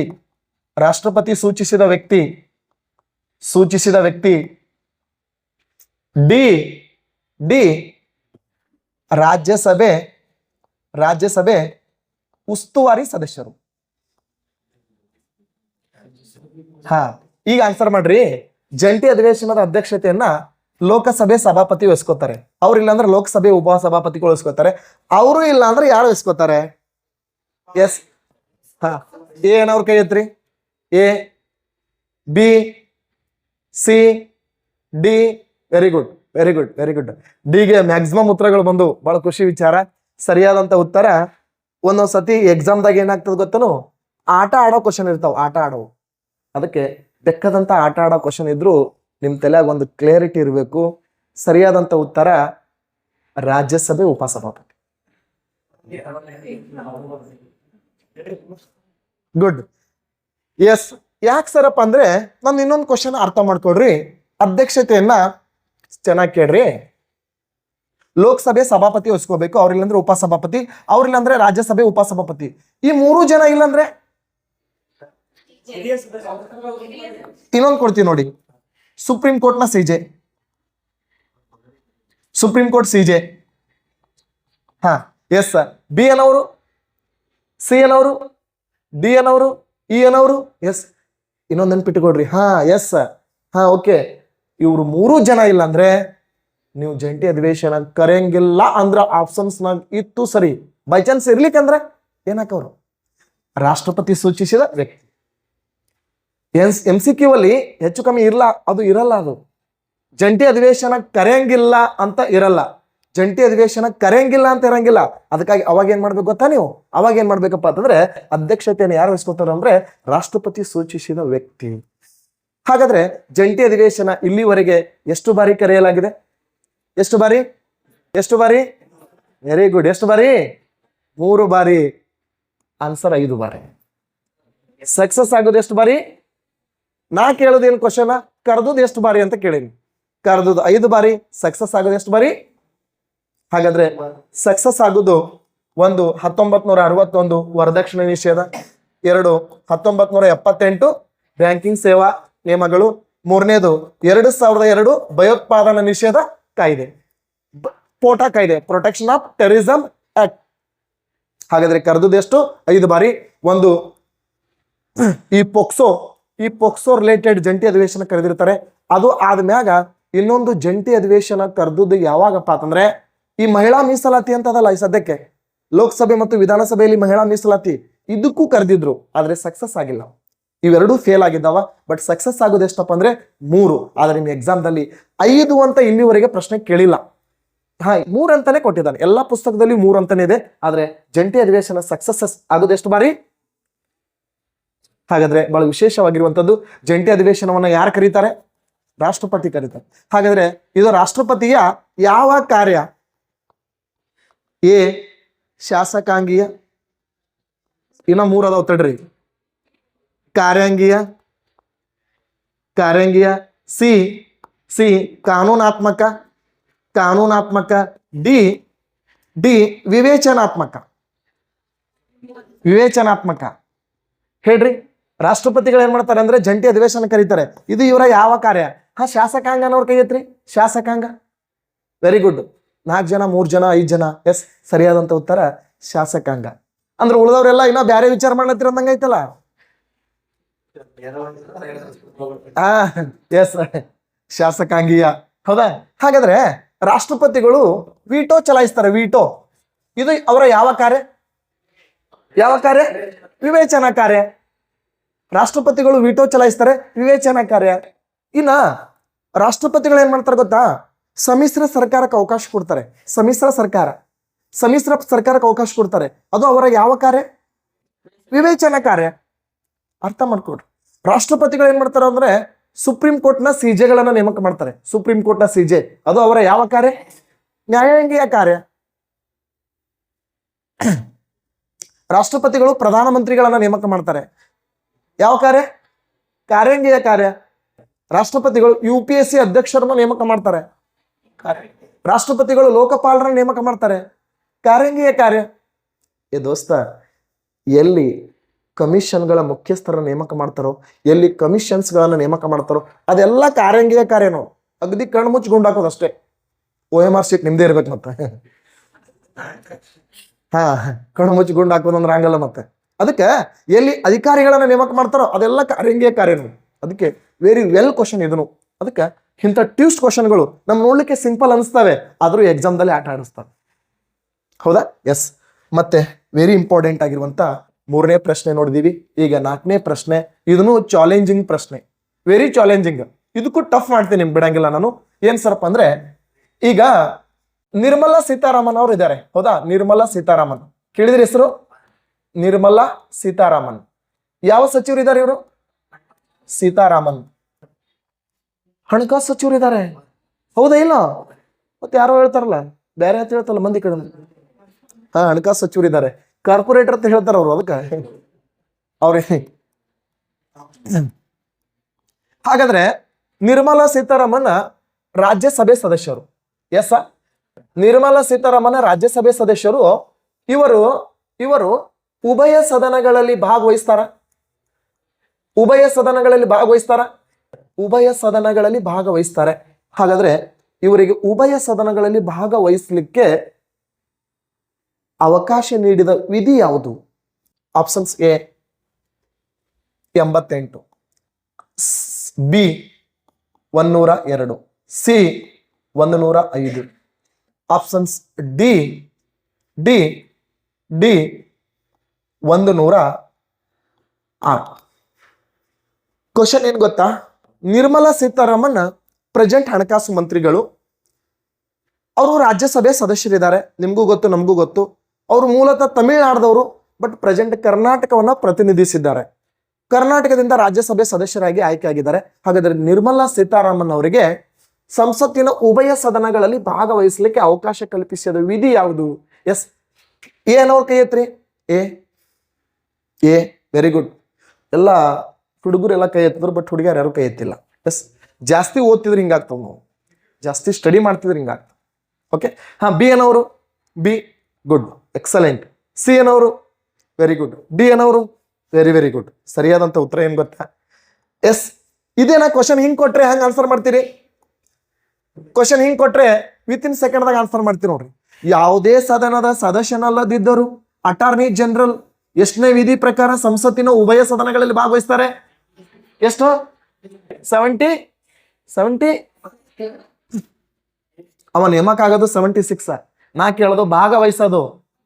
ನೋಡಿ ಎಷ್ಟು ಈಜಿ ಆನ್ಸರ್ ಮಾಡಿದ್ರಿಲ್ಲ, ಎಷ್ಟು ಈಜಿ ಆನ್ಸರ್ ಮಾಡಿದ್ರಿ ಇಲ್ಲೋ. ಅದಕ್ಕೆ ಸಂಸತ್ ಸದಸ್ಯರು ನಮ್ಮ ಮಂದಿ ಹೆಂಗಪ್ಪ ಅಂದ್ರ ಆನ್ಸರ್ ಗೊತ್ತಿರ್ತದ, ಆದ್ರ ನೀವೇನ್ ಅನ್ನೋರಪ್ಪ ಅಂತಂದ್ರ ಒಂದೊಂದ್ ಸಾರಿ ಏನಾಗಿರ್ತದಪ್ಪ ಅಂದ್ರ ಬೋರ್ಡ್ ಹಿಂದ ಏನದಂದ್ರ ಬಹಳ ಮಂದಿ ಬೇರೆ ಬೇರೆ ಆನ್ಸರ್ ಮಾಡ್ತೀರಿ. ಬೋರ್ಡ್ ಇಂದ ಗಾಡಿ ಅದನ್ನ ಅವ್ರು ಬಹಳ ಮಂದಿ ಅದಾರ, ಬೋರ್ಡ್ ಇಂದ ಸ್ವಿಚ್ ಅದರಿ, ಬಟನ್ ಅದಾವ್ರಿ, ವೈರ್ ಅದಾವ್ರಿ. ಅರ್ಥ ಮಾಡ್ಕೋರಿ, ಆನ್ಸರು ಇದನ್ನ ಎಷ್ಟು ಬೇಗ ಹೇಳಿದ್ರಿ ನೋಡಿ ನೀವು. ಆದ್ರೆ ಇದನ್ನ ಯಾಕೆ ಗೊಂದಲ ಮಾಡ್ಕೊಂಡ್ರಿ? ಸರಿಯಾದಂತ ಉತ್ತರ A is the right answer. ಸಂಸತ್ ಸದಸ್ಯರು ಸಂಸತ್ತಿನ ಸದನಗಳಲ್ಲಿ ಭಾಗವಹಿಸಲಿಕ್ಕೆ ಅವಕಾಶ ಕೊಟ್ಟ ವಿಧಿ 88ನೇ ವಿಧಿ ರೀ. ಹಾಗಾದ್ರೆ ಈಗ ನಿರ್ಮಲಾ ಸೀತಾರಾಮನ್ ಇದಾರ. ಈ ನಿರ್ಮಲಾ ಸೀತಾರಾಮನ್ ರಾಜ್ಯಸಭೆ ಸದಸ್ಯರಿದಾರ, ಆದ್ರೆ ಉಭಯ ಸದನಗಳಲ್ಲಿ ಭಾಗವಹಿಸ್ಲಿಕ್ಕೆ ಅವಕಾಶ ಅದು. ರಾಜ್ಯಸಭೆಯಲ್ಲೂ ಭಾಗವಹಿಸ್ತಾರ, ಲೋಕಸಭೆಯಲ್ಲೂ ಭಾಗವಹಿಸ್ತಾರ. ಆದ್ರ ಅವರು ಮತ ಹಾಕೋದೆಲ್ಲಿ? ರೇ ಜಾಣ, ರಾಜ್ಯಸಭೆಯಲ್ಲಿ ಮಾತ್ರ ಮತ ಹಾಕ್ತಾರ. ರಾಜ್ಯಸಭೆಯಲ್ಲಿ ಮಾತ್ರ ವೋಟಿಂಗ್ ಹಾಕ್ಲಿಕ್ಕೆ ಅವ್ರಿಗೆ ಅವಕಾಶ ಅದ, ಯಾಕಂದ್ರೆ ಅವ್ರು ರಾಜ್ಯಸಭೆಯ ಸದಸ್ಯರಾಗ್ಯಾರ.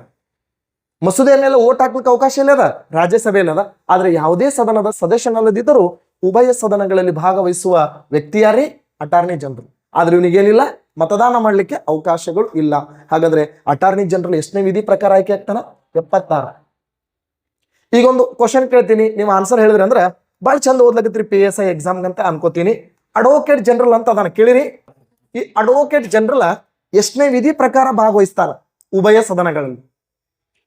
ಆಪ್ಷನ್ಸ್ ಹೇಳ, ಆಪ್ಷನ್ಸ್ ಹೇಳ್ತೀನಿ ಕೇಳ್ರಿ. A 171, 177, 165, 165 sub article 1, 171, 177. 7 ಅನ್ನೋರು ಕೈ ಎತ್ರಿ. 177 ಅನ್ನೋರು? Yes, right answer 177. ಹಾ, ಉಭಯ ಸದನಗಳಲ್ಲಿ ಭಾಗವಹಿಸ್ತಾರೆ, ವಿಧಾನಸಭೆ ಮತ್ತು ವಿಧಾನ ಪರಿಷತ್. ಬೈ ಚಾನ್ಸ್ ಒಂದೊಂದ್ ಕಡೆ ವಿಧಾನ ಪರಿಷತ್ ಇರಲ್ಲಲ್ರಿ, ಇರ್ಲಿಕ್ಕಂದ್ರೆ ಅಲ್ಲಿ ಒಂದೇ ಕಡೆ ಭಾಗವಹಿಸೋದು. ಸರ್ ಅಲ್ಲಿ ಬಿಟ್ಟು ಮತ್ತೊಂದು ರಾಜ್ಯದಾಗ ಹೋಗಿ ಭಾಗವಹಿಸಿ ಬರ್ತಾನೇನ್ರಿ? ಹಂಗೇನ್ ಇರಂಗಿಲ್ಲ. ಆ ರಾಜ್ಯದಾಗ ಅದನಂದ್ರೆ ಅಲ್ಲಷ್ಟೇ ಭಾಗವಹಿಸ್ಬೇಕು. ಅದಕ್ಕೆ ಸರ್ ನೋಡ್ಲಿಕ್ಕೆ ಕ್ವಶನ್ಸ್ಗಳು ಸಿಂಪಲ್ ಇದಾವೆ, ಆದ್ರೆ ಸ್ವಲ್ಪ ಟ್ವಿಸ್ಟ್ ಆಗಿದಾವೆ. ಅದಕ್ಕೆ ಆರ್ಟಿಕಲ್ ವೈಸ್ ಕ್ವಶನ್ ಬಂದ್ರೆ ಇಂಥ ಕ್ವಶನ್ಗಳನ್ನ ನೀವೇನ್ ಮಾಡ್ರಿಪ್ಪ ಅಂದ್ರ ಸ್ವಲ್ಪ ಟ್ರ್ಯಾಕ್ ಮಾಡ್ರಿ. ಹೌದಾ, ಟ್ರ್ಯಾಕ್ ಮಾಡ್ರಿ. ಈಗ ಇನ್ನೊಂದು ವೆರಿ ಗುಡ್ ಕ್ವಶನ್, ಇದು ಸಾಮಾನ್ಯ ಕ್ವಶನ್ ಅಲ್ಲ, ವೆರಿ ಬೆಸ್ಟ್ ಕ್ವಶನ್ ಅನ್ನ ನಿಮ್ ಜೊತೆ ನಾ ಚರ್ಚೆ ಮಾಡ್ತೀನಿ. ಇದು ಎದಕ್ಕೆ ಸಂಬಂಧಪಟ್ಟದಪ್ಪ ಅಂದ್ರೆ DPSP ಸಂಬಂಧಪಟ್ಟದ, ಡೈರೆಕ್ಟಿವ್ ಪ್ರಿನ್ಸಿಪಲ್ ಆಫ್ ಸ್ಟೇಟ್ ಪಾಲಿಸಿಗೆ ಸಂಬಂಧಪಟ್ಟದ. ಕ್ವಶನ್ ನಂಬರ್ ಎಷ್ಟದ ಇದು? 5 ಅಲ್ಲ? 5ನೇ ಕ್ವಶನ್ ಏನಪ್ಪಾ ಅಂದ್ರೆ ರಾಜನೀತಿ ತತ್ವಗಳನ್ನು ಭಾರತದಲ್ಲಿ ಯಶಸ್ವಿಗೊಳಿಸಿದರೆ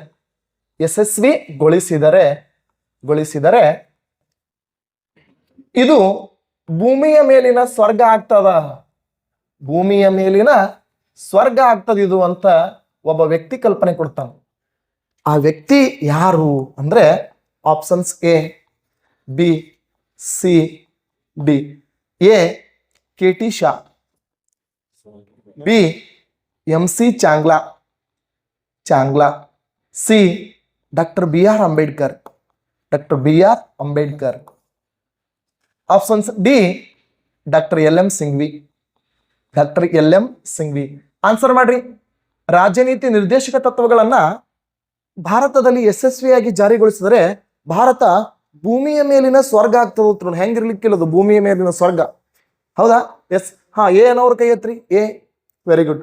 ಬಿ ಏನವರು ಗುಡ್, ಸಿ ಏನವರು ಗುಡ್, ಡಿ ಏನವರು ವೆರಿ ಗುಡ್. ಮತ್ತು ನೀವು ಹೆಣ್ಮಕ್ಳು ಯಾವ್ದು ಕೈ ಎತ್ತವರು?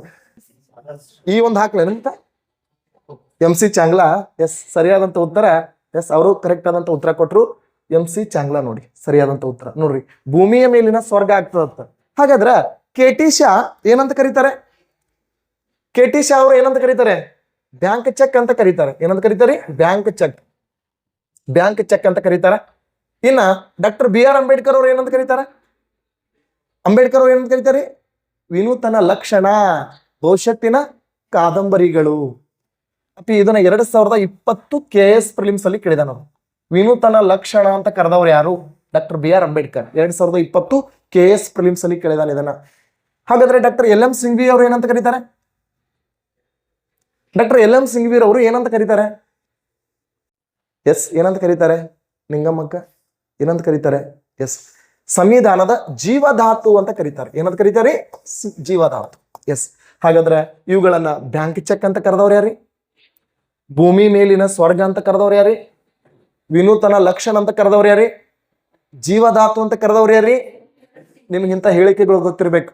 ಹಾಗಾದ್ರೆ ಪ್ರಸ್ತಾವನೆಯನ್ನ ಸಂವಿಧಾನದ ಆತ್ಮ ಅಂತ ಕರೆದವ್ರು ಯಾರು? ಎಂ ಹಿದಾಯತ್ ಉಲ್ಲಾ. ಎಂ ಹಿದಾಯತ್ ಉಲ್ಲಾ. ಒಂದು 10 ಮಂದಿ ಬಗ್ಗೆ ಹೀಗೆ ಬರೆದು ಬಿಡ್ತೀನಿ ನೋಡ್ರಿ. ಹಾಗಾದ್ರೆ ಪ್ರಸ್ತಾವನೆಯನ್ನ ಸಂವಿಧಾನದ ರಾಜಕೀಯ ಜಾತಕ ಅಂತ ಕರೆದವ್ರು ಯಾರು? ರಾಜಕೀಯ ಜಾತಕ ಯಾರಿ? ನೋಡಿ, ಎಷ್ಟು ಶಾಣೆ ಮಂದಿ. KM Munshi. Very good, KM Munshi. ಹಾಗಾದ್ರೆ ಪ್ರಸ್ತಾವನೆಯನ್ನ ಕಪಾಟಿನ ಕೀಲಿ ಕೈ ಅಂತ ಕರೆದವ್ರು ಯಾರು? Very good, Nehru. ನೆಹರು ಏನಂತ ಕರೀತಾರೆ ಅಂದ್ರೆ ಕಪಾಟಿನ ಕೀಲಿ ಕೈ ಅಂತ ಕರೀತಾರೆ. ಕಪಾಟಿನ ಕೀಲಿ ಕೈ. ಹಾಗಾದ್ರೆ ಪ್ರಸ್ತಾವನೆಯನ್ನ ಗುರುತಿನ ಚೀಟಿ ಅಂತ ಕರೆದವ್ರು ಯಾರು? ಗುರುತಿನ ಚೀಟಿ ಅಂತ ಕರೆದವರು N ಪಾಲ್ಕಿವಾಲ್. N ಪಾಲ್ಕಿವಾಲ್. ಪ್ರಸ್ತಾವನೆಯನ್ನ ಕಿರುಹೊತ್ತಿಗೆ ಅಂತ ಕರೆದವರು ಕಿರುಹೊತ್ತಿಗೆ ಠಾಕುರ್ದಾಸ್ ಭಾರ್ಗವ್. ಠಾಕುರ್ದಾಸ್ ಭಾರ್ಗವ್.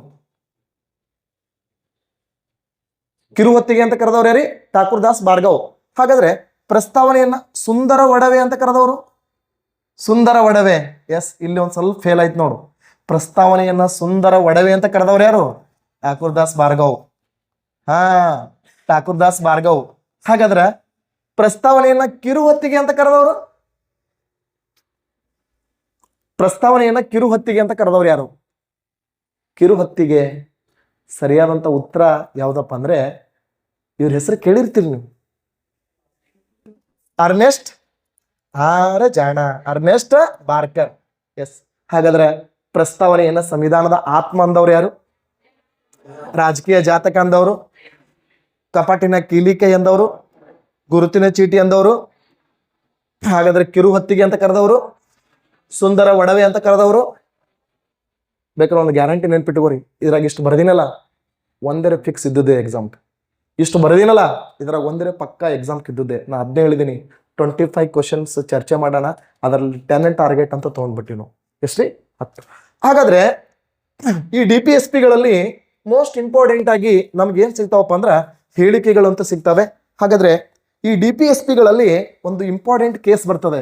ಯಾವ ಕೇಸಪ್ಪ ಅಂತಂದ್ರೆ, ಆನ್ಸರ್ ನೀವೇ ಮಾಡಿ. 1951ರ, 1967ರ, 1973ರ, 1980ರ, 1992ರ. ಏನ್ ಬರ್ದಿರಲ್ಲ ಸರ್ ಇವು?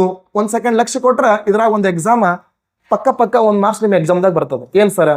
1951 ಶಂಕರಿ ಪ್ರಸಾದ್ ಪ್ರಕರಣ. ಶಂಕರಿ ಪ್ರಸಾದ್ ಪ್ರಕರಣ. ಎಸ್, ಇಲ್ಲೇ ಇನ್ನೊಂದು ಕೇಸ್ ಬರ್ತದೆ, AK ಗೋಪಾಲನ್ ಪ್ರಕರಣ. ಗೋಪಾಲನ್ ಪ್ರಕರಣ.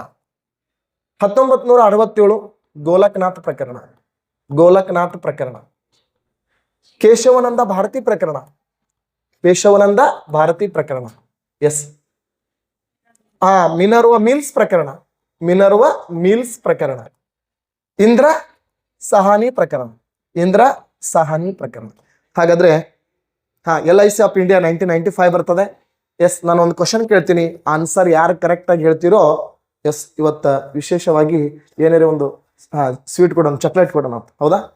ಇದಕ್ಕೆ ಆನ್ಸರ್ ಮಾಡಿದ್ರೆ, ಬಟ್ MCQ ಕೇಳಂಗಿಲ್ಲ ಇದಕ್ಕೆ. ಈಗ ಈ ಕೇಸ್ಗಳ ಬಗ್ಗೆ ಎಕ್ಸ್ಪ್ಲೇನ್ ಮಾಡ್ತೀನಿ. ಅದಕ್ಕಿಂತ ಮುಂಚೆ ಒಂದು ಕ್ವಶನ್ ಕೇಳ್ತೀನಿ. ಏನ್ ಸರ್ ಅಂದ್ರೆ, ಈಗ ನಾವೊಬ್ಬ MLA ಅಂತ ಅನ್ಕೋರಿ. ನಾ ಏನ್ ಮಾಡೀನಪ್ಪ ಅಂದ್ರೆ, ಒಂದು ಪಕ್ಷದಿಂದ ಹೋಗಿ ಮತ್ತೊಂದು ಪಕ್ಷಕ್ಕೆ ಹೋಗಿನಿ, ನನ್ನ ಮೇಲೆ ಪಕ್ಷಾಂತರ ಕೇಸ್ ಹಾಕ್ಯಾರ. ಪಕ್ಷಾಂತರ ಕೇಸ್ ಹಾಕಿ ನನಗೆ ಅನರ್ಹ ಮಾಡ್ಯಾರ. ಹಾಗಾದ್ರೆ ನಾ ಹೋಗಿ ನನಗೆ ಅನರ್ಹ ಲೋಕಸಭೆ ಸಭಾಪತಿ ಮಾಡ್ಯಾನ. ನನಗೆ ಅನರ್ಹ ಲೋಕಸಭೆ ಸಭಾಪತಿ ಮಾಡ್ಯಾನ ಅಂತ ತಿಳ್ಕೊಂಡು ನನ್ನ ಅನರ್ಹತೆಗೆ ನಾ ಕಾರಣ ಕೇಳ್ಬೋದಾ? ನನಗೆ ಯಾಕೆ ಅನರ್ಹ ಮಾಡಿರಿ, ನನಗೆ ಯಾಕೆ ಡಿಸ್ಕ್ವಾಲಿಫೈಡ್ ಮಾಡಿರಿ? ನಾನು ಈ ವ್ಯಾಜ್ಯವನ್ನ, ಈ ಕೇಸನ್ನ ಸುಪ್ರೀಂ ಕೋರ್ಟ್ ಅಲ್ಲಿ ಹೋಗಿ ಕೇಳ್ಬೋದಾ? ಹಾಗಾದ್ರೆ ಇದಕ್ಕೆ ಸುಪ್ರೀಂ ಕೋರ್ಟ್ ಅವಕಾಶ ಕೊಟ್ಟದ್ದು 1992ರಾಗ. 92ರಾಗ ಸುಪ್ರೀಂ ಕೋರ್ಟ್ ಅನರ್ಹಗೊಂಡ ಒಬ್ಬ ವ್ಯಕ್ತಿ ಸುಪ್ರೀಂ ಕೋರ್ಟ್ ನಲ್ಲಿ ಬಂದು ದಾವೆ ಹೂಡಬಹುದು ಅಂತೇಳಿ ಸುಪ್ರೀಂ ಕೋರ್ಟ್ ಯಾವ ಪ್ರಕರಣದಲ್ಲಿ ಹೇಳ್ತದ? ಯಾವ ಪ್ರಕರಣ? ಇಂದಿರಾ ಗಾಂಧಿ ಒಟ್ಟ ಬರಲ್ಲ, ತಲೆ ಕೆಡಿಸ್ಕೊಬೇಡ್ರಿ. AK ಗೋಪಾಲನ್ ಬರಲ್ಲ, ಅದು ಮುನ್ನೆಚ್ಚರಿಕೆ ಕಾಯ್ದೆ, ಬರಲ್ಲ. ಎಸ್, ಸರಿಯಾದಂತ ಉತ್ತರ ಆಪ್ಷನ್ಸ್ಗಳಿಲ್ಲ, ಡೈರೆಕ್ಟ್ ಆಗಿ ಗುಂಡು ಹೊಡೆದ್ ಬಿಡಮ್ ಅಷ್ಟೇ, ಹೌದಾ? ಎಸ್, ಸೀದಾ ವಿರಾಟ್ ಕೊಹ್ಲಿ 6. ಏನ್ ಸರ್ ಅಂದ್ರೆ ಆನ್ಸರ್ ಯಾವ ಕೇಸ್ ಅಂದ್ರೆ, ಈ ಕೇಸನ್ನ ನೀವು ನೀಟಾಗಿ ಶೋ ಮಾಡ್ಕೋಬೇಕಾ. ಇವನ್ ಹೆಸರ ಟೀಜಿಲ್ಲ. ಈ ಕೇಸ್ ಯಾವ್ದಪ್ಪ ಅಂದ್ರೆ ಕಿಹಿತು ಹುಲ್ಲುಹಾನ್ ಪ್ರಕರಣ. ಯಾವ ಪ್ರಕರಣ? ಕಿಹಿತು ಹುಲ್ಲುಹಾನ್ ಪ್ರಕರಣ. ಆಪ್ಷನ್ಸ್ ಅಲ್ಲಿ ಇಲ್ಲ. ಇದು ಯಾವ ಪ್ರಕರಣ ಅಂದ್ರೆ ಕಿಹಿತು ಹುಲ್ಲುಹಾನ್ ಕೇಸ್. ಅದಕ್ಕೆ ಸರ್ ಅರ್ಥ ಮಾಡ್ಕೊಡ್ರಿ, ಒಂದ್ ಲೈನ್ ಹೋಯ್ತು ಸರ್, ಅದು ಸ್ಟೇಟ್ಮೆಂಟ್ ವೈಸ್ ಕ್ವಶನ್ಸ್ಗಳು ಇರ್ತಾವೆ. ಈಜಿ ಇದ್ದದಕ್ಕೆ ನೀವು ಆನ್ಸರ್ ಮಾಡ್ತೀರಿ, ತಪ್ಪಿದ್ದದಕ್ಕೆ ನೀವು ಆನ್ಸರ್ ಮಾಡಬೇಕು, ಅವಾಗ ಮಾತ್ರ ನಿಮ್ ಜಾಬ್ ಆಗುತ್ತದೆ. ಅದಕ್ಕೆ ಯಾವ ಕೇಸ್ ಅಂದ್ರೆ ಕಿಹಿತು ಹುಲ್ಲುಹಾನ್ ಕೇಸು. ಈ ಕೇಸಲ್ಲಿ ಪಕ್ಷಾಂತರಕ್ಕೆ ಒಳಪಟ್ಟ ವ್ಯಕ್ತಿ ಅನರ್ಹಗೊಂಡಿದ್ದು ಸುಪ್ರೀಂ ಕೋರ್ಟ್ ನಲ್ಲಿ ಹೋಗಿ ದಾವೆ ಹೂಡ್ಲಿಕ್ಕೆ ಅವಕಾಶ ಕೊಟ್ಟ case Kihoto Hollohan case. PS Gangadhar sir ಪುಸ್ತಕನಾಗ ಚಂದಾಗಿ ಒಂದ್ ಕಡೆ ಕೊಟ್ಟಿದ್ದಾರೆ, ಒಂದ್ 4 ಲೈನ್ ಬರೆದು ಕೊಟ್ಟಿದ್ದಾರೆ ಅವರು. ಎಸ್, ಅದಕ್ಕೆ ಸರಿಯಾದಂತ ಉತ್ತರ ಕಿಹಿತು ಹುಲ್ಲುಹಾನ. ಹಾಗಾದ್ರೆ ಸರ್, ಶಂಕರಿ ಪ್ರಸಾದ್ ಪ್ರಕರಣ ಸಂವಿಧಾನಕ್ಕೆ ಮೊದಲ ತಿದ್ದುಪಡಿ ಮಾಡಿದ ಪ್ರಕರಣ ಇದು. ಇದೇ ಪ್ರಕರಣ ಏನ್ ಹೇಳ್ತದೆ ಗೊತ್ತಾ? Fundamental rights and DPSP directive principle of state policy, ಮೂಲಭೂತ ಹಕ್ಕು ಮತ್ತು ರಾಜನೀತಿ ತತ್ವಗಳಲ್ಲಿ ಮೂಲಭೂತ ಹಕ್ಕುಗಳು ಶ್ರೇಷ್ಠ ಅಂತ ಹೇಳಿದ ಯಾವುದು? ಶಂಕರಿ ಪ್ರಸಾದ್. ಇಲ್ಲ, ಇವೆರಡು ಒಂದೇ ರಥದ 2 ಚಕ್ರಗಳಿದ್ದಂಗ ಅಂತ ಹೇಳಿದ ಯಾವುದು? ವೆರಿ ಗುಡ್, ಮಿನರಿವಲ್ ಮಿಲ್ಸ್ ಪ್ರಕರಣ. Very good, excellent. ಯಾಕೆ ಸರ್ ಅಂತಂದ್ರೆ, ನಾನು ಹೇಳಿದ್ದೀನಿ ರಾಜನೀತಿ ತತ್ವಗಳು ನ್ಯಾಯ ರಕ್ಷಿತವಾಗಿಲ್ಲ, ಆದ್ರೆ ಫಂಡಮೆಂಟಲ್ ರೈಟ್ಸ್ ಗಳು ಏನಾಗಿದ್ದಾವೆ? ನ್ಯಾಯ ರಕ್ಷಿತವಾಗಿದ್ದಾವೆ, ಹೌದಾ? ಎಸ್, ಈಗ ನೋಡ್ರಿ, ನಿಂಗಮ್ಮ ಚಸ್ಮಾ ಹಾಕೊಂಡಾಳ. ನಿಂಗಮ್ಮ ಒಟ್ಟ ನನ್ನ ಕ್ಲಾಸಿಗೆ ಚಸ್ಮಾ ಹಾಕೊಂಡು ಕೂಡ್ಬೇಡ, ನನ್ನ ಮೇಲೆ ಫಂಡಮೆಂಟಲ್ ರೈಟ್ಸ್ ಕೇಸ್ ಹಾಕ್ಬಹುದು. ಅವ್ಳ ರೈಟ್ಸ್ ರೀ, ಅದು ಅವ್ಳ ರೈಟ್ಸ್, ಅದು ಹೌದಾ? ಜೀವಿಸುವ ಹಕ್ಕುಗಳಿದಾವೆ ನಮ್ಗೆ. ಬೇಕಾದಂತ ವಾಚ್ ತಗೋ, ಬೇಕಾದಂತ ಫೋನ್ ತಗೋ, ಬೇಕಾದಂತದ್ದು ಊಟ ಮಾಡು, ಹೌದಾ? 21ನೇ ವಿಧಿ ಜೀವಿಸುವ ಹಕ್ಕುಗಳಲ್ಲಿ ಬರ್ತದೆ. ಮತ್ತೆ ಅದೇ ರೀತಿ ಈ ಜೀವಿಸುವ ಹಕ್ಕುಗಳಲ್ಲಿ AK ಗೋಪಾಲನ್ ಪ್ರಕರಣ ಬರ್ತದೆ. ಇದು KS ಮೊನ್ನೆ ಎಕ್ಸಾಮ್ ದಲ್ಲಿ ಕೇಳಿದ್ರು ನೋಡ್ರಿ, ಗ್ರೂಪ್ ಬಿಗೂ ಕೇಳಿದಾರೆ ನೋಡ್ರಿ. ಮುನ್ನೆಚ್ಚರಿಕೆ ಬಂಧನ, ನಾನು ಇನ್ನೇ ಇದ್ರ ಬಗ್ಗೆ ಮಾತಾಡಿದೀನಿ. ಮುನ್ನೆಚ್ಚರಿಕೆ ಬಂಧನ, AK ಗೋಪಾಲನ್ ಪ್ರಕರಣ. ಇನ್ನೊಂದು ಬರ್ತದೆ ಮೇನಕಾ ಗಾಂಧಿ ಪ್ರಕರಣ, ಕೇಳಿರ್ಬೇಕು.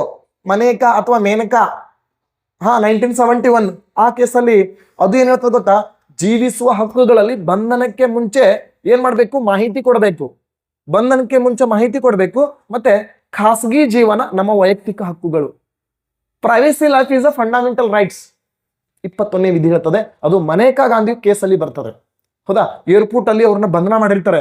ಏರ್ಪೋರ್ಟ್ ಅಲ್ಲಿ ಬಂಧನ ಮಾಡಿದಾಗ ಬಂಧನಕ್ಕೆ ಕಾರಣಗಳನ್ನು ತಿಳಿಸ್ಬೇಕು. ಅದು ನನ್ನ ಪ್ರೈವೇಸಿ ಲೈಫ್ ಅಂತ ತಿಳ್ಕೊಂಡು ಸುಪ್ರೀಂ ಕೋರ್ಟ್ ಅಲ್ಲಿ ಹೋಗಿ ಕೇಸ್ ಹಾಕ್ತಾರೆ.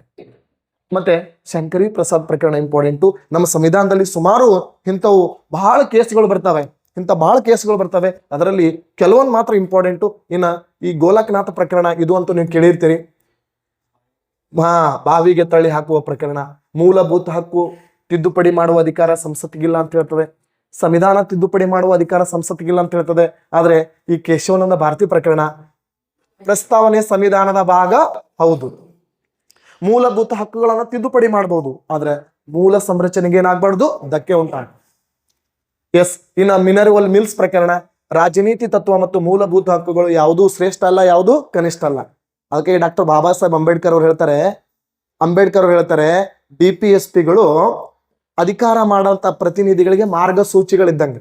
ಮಾರ್ಗಸೂಚಿಗಳಿದ್ದಂಗ ಆ ಮಾರ್ಗಸೂಚಿಗಳನ್ನು ಇಟ್ಟುಕೊಂಡು ಜನರ ಸಲುವಾಗಿ ಕಲ್ಯಾಣದ ಕಾರ್ಯಗಳನ್ನು ಜಾರಿಗೆ ತಗೊಂಡ್ರ ಮುಂದಿನ ಎಲೆಕ್ಷನ್ದಲ್ಲಿ ಜನ ಗೆಲ್ಲಿಸ್ತಾರೆ, ಇಲ್ಲಾಂದ್ರೆ ಜನ ಸೋಲಿಸ್ತಾರೆ. ನೋಡಿರ್ಬೇಕು ನೀವೆಲ್ಲ ಕರ್ನಾಟಕದಲ್ಲಿ ಮುಂಚೆ ಬೊಮ್ಮಾಯಿ CM, ಈಗ DKC CM, ಅದಕ್ಕಿಂತ ಮುಂಚೆ ಸಿದ್ದು CM, ನೆಕ್ಸ್ಟ್ ಮತ್ತೊಬ್ರು ಬರ್ತಾರೆ ಪ್ರಧಾನಿ ನರೇಂದ್ರ ಮೋದಿ, ಇಂದಿರಾ ಗಾಂಧಿಯನ್ನು ಸೋಲಿಸಿ ಮೊರಾರ್ಜಿ ದೇಸಾಯಿ ಪ್ರಧಾನಿ ಆಗ್ಲಿಲ್ಲೇನ್ರಿ? ವೆರಿ ಗುಡ್ ಏನಪ್ಪಾ ಅಂದ್ರ ಮಣ್ಣಿನ ಮಗ ಬರೀ 11 ಸೀಟ್ ಇಟ್ಕೊಂಡು ಪ್ರಧಾನಮಂತ್ರಿ ಆಗ್ಲಿಲ್ಲೇನ್ರಿ? H.D. ದೇವೇಗೌಡರು ಪ್ರಧಾನಮಂತ್ರಿ ಆಗ್ಬೇಕಾದ್ರೆ 272 ಮೆಜಾರಿಟಿ ಬೇಕು. ಆದ್ರೆ ಎಂತ ಲಕ್ಕಿ ಪರ್ಸನ್ ಇರ್ಬೇಕ್ರಿ, ಬರೀ 11 ಜನ ಇದ್ರು ದೇಶದ ಪ್ರಧಾನಮಂತ್ರಿಗಳಾದ್ರು. ಹೌದಾ, 1 ವರ್ಷ ಅಧಿಕಾರ ಮಾಡಿದ್ರು. ಅದಕ್ಕೆ ಸರ್ DPSPಗಳು ಹೆಂಗ್ ಗೊತ್ತಾ, ಜನರಿಗೆ ಮಾರ್ಗಸೂಚಿಗಳು. ಅದಕ್ಕೆ ಸರ್ಕಾರ DKC ನೇತೃತ್ವದ ಸರ್ಕಾರ ಒಳ್ಳೊಳ್ಳೆ ಕಾಲ್ಫಾರ್ಮ್ ಮಾಡ್ಲಕತ್ತದ. ಆಕ್ಚುಲಿ ಇದೇ ಬುದ್ಧಿ ಆ ಎಲ್ಲಾ ಸಚಿವರಿಗೆ ದೇವ್ರು ಕೊಡ್ಲಿ. ಹೌದಾ, ಅತಿ ಹೆಚ್ಚಿನ ಕಾಲ್ಫಾರ್ಮ್ಗಳು ಮಾಡ್ಲಿ. ಓಕೆನಾ, ಅದನ್ನ ಬಯಸೋಣ. ಇನ್ನು ಇಂದಿರಾ ಸಾನಿ ಪ್ರಕರಣ, ಮೀಸಲಾತಿ ಪ್ರಮಾಣ 50%ಕ್ಕೆ ಮೀರಬಾರದು. ಮತ್ತೆ ಕೆನೆ ಪದರು ನೀತಿಯನ್ನು ಅನುಸರಿಸಬೇಕು. ಕ್ರಿಮಿ ಲೇಯರ್ ರೂಲ್ಸ್ ಅಂತೇಳಿ ಅದನ್ನೇನ್ ಮಾಡ್ಬೇಕು, ಅನುಸರಿಸಬೇಕು. ಆದ್ರ ನಮ್ಮ ಕೆಲವು ರಾಜ್ಯಗಳಲ್ಲಿ ಮೀಸಲಾತಿ ಪ್ರಮಾಣ 50%ಕ್ಕೆ ಮೀರ್ಲಕತ್ತದ. ಮತ್ತೆ ಇನ್ನೂ ಕೆಲವೊಂದು ಡೆವಲಪ್ಡ್ ವರ್ಗಗಳಿದಾವೆ, ಅವರಿಗೆ ಮೀಸಲಾತಿಗಳಿದಾವೆ, ಅವುಗಳನ್ನು ತೆಗೆದು ಹಾಕಬೇಕು ಅಂತ ತಿಳ್ಕೊಂಡು ಯಾವ ಕೇಸ್ ಹೇಳ್ತದಪ್ಪ ಅಂದ್ರೆ ಇಂದಿರಾ ಸಾನಿ ಕೇಸ್ ಹೇಳ್ತದ. ಇನ್ನೊಂದು ವಿಶೇಷ ನೆನಪಿಟ್ಕೊಡ್ರಿ, ಈ ಕೇಸ್ಗಳನ್ನ ಹಿಂಗ್ ಹೇಳಿದ್ರೆ ನಿಮ್ಗೆ ಅರ್ಥ ಆಗಲ್ಲ. ಈ ಕೇಸ್ಗಳದ್ದು ಸ್ಟೋರಿ ರೆಡಿ ಮಾಡ್ಕೊತೀನಿ ನಾನು. ಓಕೆ, ಇನ್ನೊಂದೇ 3-4 ದಿವಸಲೇ ಈ PB ರೆಡ್ಡಿ ಚಾನಲ್ ಅಲ್ಲಿ ನಿಮ್ಗೆ ಏನ್ ಸಿಗ್ತಾವಪ್ಪ ಅಂದ್ರೆ ಕೇಶವನಂದ ಭಾರತಿ ಅಂದ್ರೆ ಏನು ಚಿತ್ರ ರೆಡಿ ಮಾಡೋಣ. ಸ್ವಾಮೀಜಿ ಚಿತ್ರ, ಅವನ್ ಫೋಟೋ ತಗೊಳ್ಳೋಣ. ಕೇಶವನಂದ ಭಾರತಿ ಕೇಸ ಹೆಂಗ ನಡೀತು, ಪ್ರತಿ ಕೇಸಿಗೂ 5 ನಿಮಿಷದ್ದು ಒಂದು ವಿಡಿಯೋ ಮಾಡ್ತೀನಿ. ಇಂಥ ಒಂದು 20 ವಿಡಿಯೋ ಮಾಡ್ತೀನಿ, ಒಂದು 20 ಕೇಸ್ ತಗೊಂಡ್ಬರ್ತೀನಿ. ಆ 20 ಕೇಸಲ್ಲಿ ನಿಮ್ ಎಕ್ಸಾಮ್ 2-3 ಕೇಸ್ ಬಂದಿರ್ಬೇಕು. ಅಂಥವು ವಿಡಿಯೋಗಳನ್ನ ರೆಡಿ ಮಾಡ್ಕೊತೀನಿ ಒಂದ್ 2-3 ದಿವಸಲ್ಲಿ. ಅದಕ್ಕೆ ಸರ್ ಇವತ್ತಿನ ಕ್ಲಾಸಲ್ಲಿ ನಾವು ಬಹಳ ಇಂಪಾರ್ಟೆಂಟ್ ಆಗಿರುವಂತ ಮಾಹಿತಿಗಳನ್ನ ಚರ್ಚೆ ಮಾಡಿದೀವಿ. ಎಸ್, ನಿಮ್ಗೆ ಅರ್ಥ ಆಯ್ತಾ? ನಮ್ಮ ಕ್ವಶನ್ ಎಲ್ಲಿಂದ ಸ್ಟಾರ್ಟ್ ಆಯ್ತಪ್ಪ ಅಂದ್ರೆ ಟೋಟಲ್ ಆಗಿ ಕೇಂದ್ರ ಮಾಹಿತಿ ಹಕ್ಕು ಆಯೋಗ, ರಾಜ್ಯ ಮಾಹಿತಿ ಹಕ್ಕು ಆಯೋಗ, ರಾಷ್ಟ್ರೀಯ ಅಭಿವೃದ್ಧಿ ಮಂಡಳಿ. ಅದಕ್ಕೆ PB ರೆಡ್ಡಿ ಆನ್ಲೈನ್ ಮತ್ತು ಆಫ್ಲೈನ್ಗಳಲ್ಲಿ ನಿಮ್ಗೆ ಸಿಗ್ತಾವೆ. ನಿನ್ನೇನು ಕ್ಲಾಸ್ ಮಾಡಿದ್ದೆ, ನಿನ್ನೆ ಕ್ಲಾಸ್ ನೀವೆಲ್ಲರೂ ಬಹಳ ಸಪೋರ್ಟ್ ಮಾಡಿದಿರಿ, ಬಹಳ ಬೆಂಬಲ ಮಾಡಿದಿರಿ. ಯಾಕಂದ್ರೆ ನಿಮ್ಮೆಲ್ಲರ ಸಹಕಾರದಿಂದ ಬಹಳ ಅತ್ಯುತ್ತಮವಾಗಿ ನಮ್ಮ PB ರೆಡ್ಡಿ, ಹೌದಾ, ನಮ್ದು ಅವರ್ಸ್ ಸಿಕ್ಕಾಪಟ್ಟೆ ಜಾಸ್ತಿ ಆಗಿದಾವೆ. ಸರ್ ಅದನ್ನೇ ಹೇಳಿದ್ರು ನಮಗೆ, ರೆಡ್ಡಿ ಸರ್ ಅದನ್ನೇ ಹೇಳಿದ್ರು, ಸರ್ ಅವರ್ಸ್ ಸಿಕ್ಕಾಪಟ್ಟೆ ಜಾಸ್ತಿ ಆಗಿದೆ ಸರ್ ಅಂತೇಳಿ. ಅದಕ್ಕೆ ನಮ್ಮ ಸಂಸ್ಥೆ ಯಾವಾಗಲೂ ನಿಮ್ಮ ಪರವಾಗಿರ್ತದೆ. ವಿಶೇಷವಾಗಿ ಈಗ PSI ಮತ್ತು KS ಬ್ಯಾಚ್ಗಳು ಸ್ಟಾರ್ಟ್ ಆಗಿದಾವೆ. ಹೌದಾ, ನಾಳೆನೇ ಕ್ಲಾಸ್ಗಳು ಸ್ಟಾರ್ಟ್ ಆಗ್ತವೆ. ನಿಮ್ಮ ಫ್ರೆಂಡ್ಸ್ ಯಾರಾದ್ರೂ ಇದ್ರ, ನಿಮ್ಗೆ ಯಾರಿಗೆ ಆಸಕ್ತಿ ಇದ್ರ ನೀವೇನ್ ಮಾಡ್ಬೋದಪ್ಪ ಅಂದ್ರೆ ಬಂದು ಕ್ಲಾಸಿಗೆ ಜಾಯ್ನ್ ಆಗ್ಬಹುದು. ಇದು ವಿಜಯಪುರದಲ್ಲಿ ಕೆನರಾ ಬ್ಯಾಂಕ್ ಹತ್ತಿರ, ಹೌದಾ, ಕೆನರಾ ಬ್ಯಾಂಕ್ ಎದುರಿಗೆ ಗುರುಪ್ರಿಯಾ ಹೈಟ್ಸ್ ಅಂತೇಳಿ ಒಂದು ಬಿಲ್ಡಿಂಗ್ ಇದೆ. ಅಲ್ಲಿ ಬಂದು ನೀವೇನ್ ಮಾಡ್ಬೋದು ಅಂದ್ರೆ ಭೇಟಿ ಕೊಡ್ಬೋದು, ಅಥವಾ ನಮ್ಮ ನಂಬರ್ಗಳಿಗೆ ಏನ್ ಮಾಡ್ಬೋದು, ಕಾಂಟ್ಯಾಕ್ಟ್ ಮಾಡ್ಬೋದು. ಹೌದಾ, ಎಸ್, ಕ್ಲಾಸ್ ಅರ್ಥ ಆಯ್ತಾ? ನಾಳೆ ಸೆಷನ್ಸ್ ಅಲ್ಲಿ ಇನ್ನ ವೆರಿ ಗುಡ್ ಕ್ವಶನ್ಸ್ ಗಳನ್ನ ಕೊಡ್ತೀನಿ. ಮತ್ ನಿಮ್ಗೆ ಏನಾರೆ ಸರ್ ಇದ್ರ ಬಗ್ಗೆ ಚರ್ಚೆ ಮಾಡ್ರಿ ಅಂತಂದ್ರೆ ನೀವು ಕಮೆಂಟ್ ಬಾಕ್ಸ್ ಅಲ್ಲಿ ಹಾಕ್ರಿ. ನಮ್ಮ ಯೂಟ್ಯೂಬ್ ಕ್ಲಾಸ್ ಇದಾವಲ್ಲ, ಅಲ್ಲಿ ಕಮೆಂಟ್ ಬಾಕ್ಸ್ ಅಲ್ಲಿ ಹಾಕ್ರಿ. ನೀವು ಏನ್ ಹೇಳ್ತೀರೋ ಅದೇ ಟಾಪಿಕ್ ಅನ್ನ ಚರ್ಚೆ ಮಾಡ್ತೀನಿ. ಓಕೆ, ಎಸ್, ಎಲ್ಲರಿಗೂ ಒಳ್ಳೇದಾಗ್ಲಿ. ಶುಭರಾತ್ರಿ.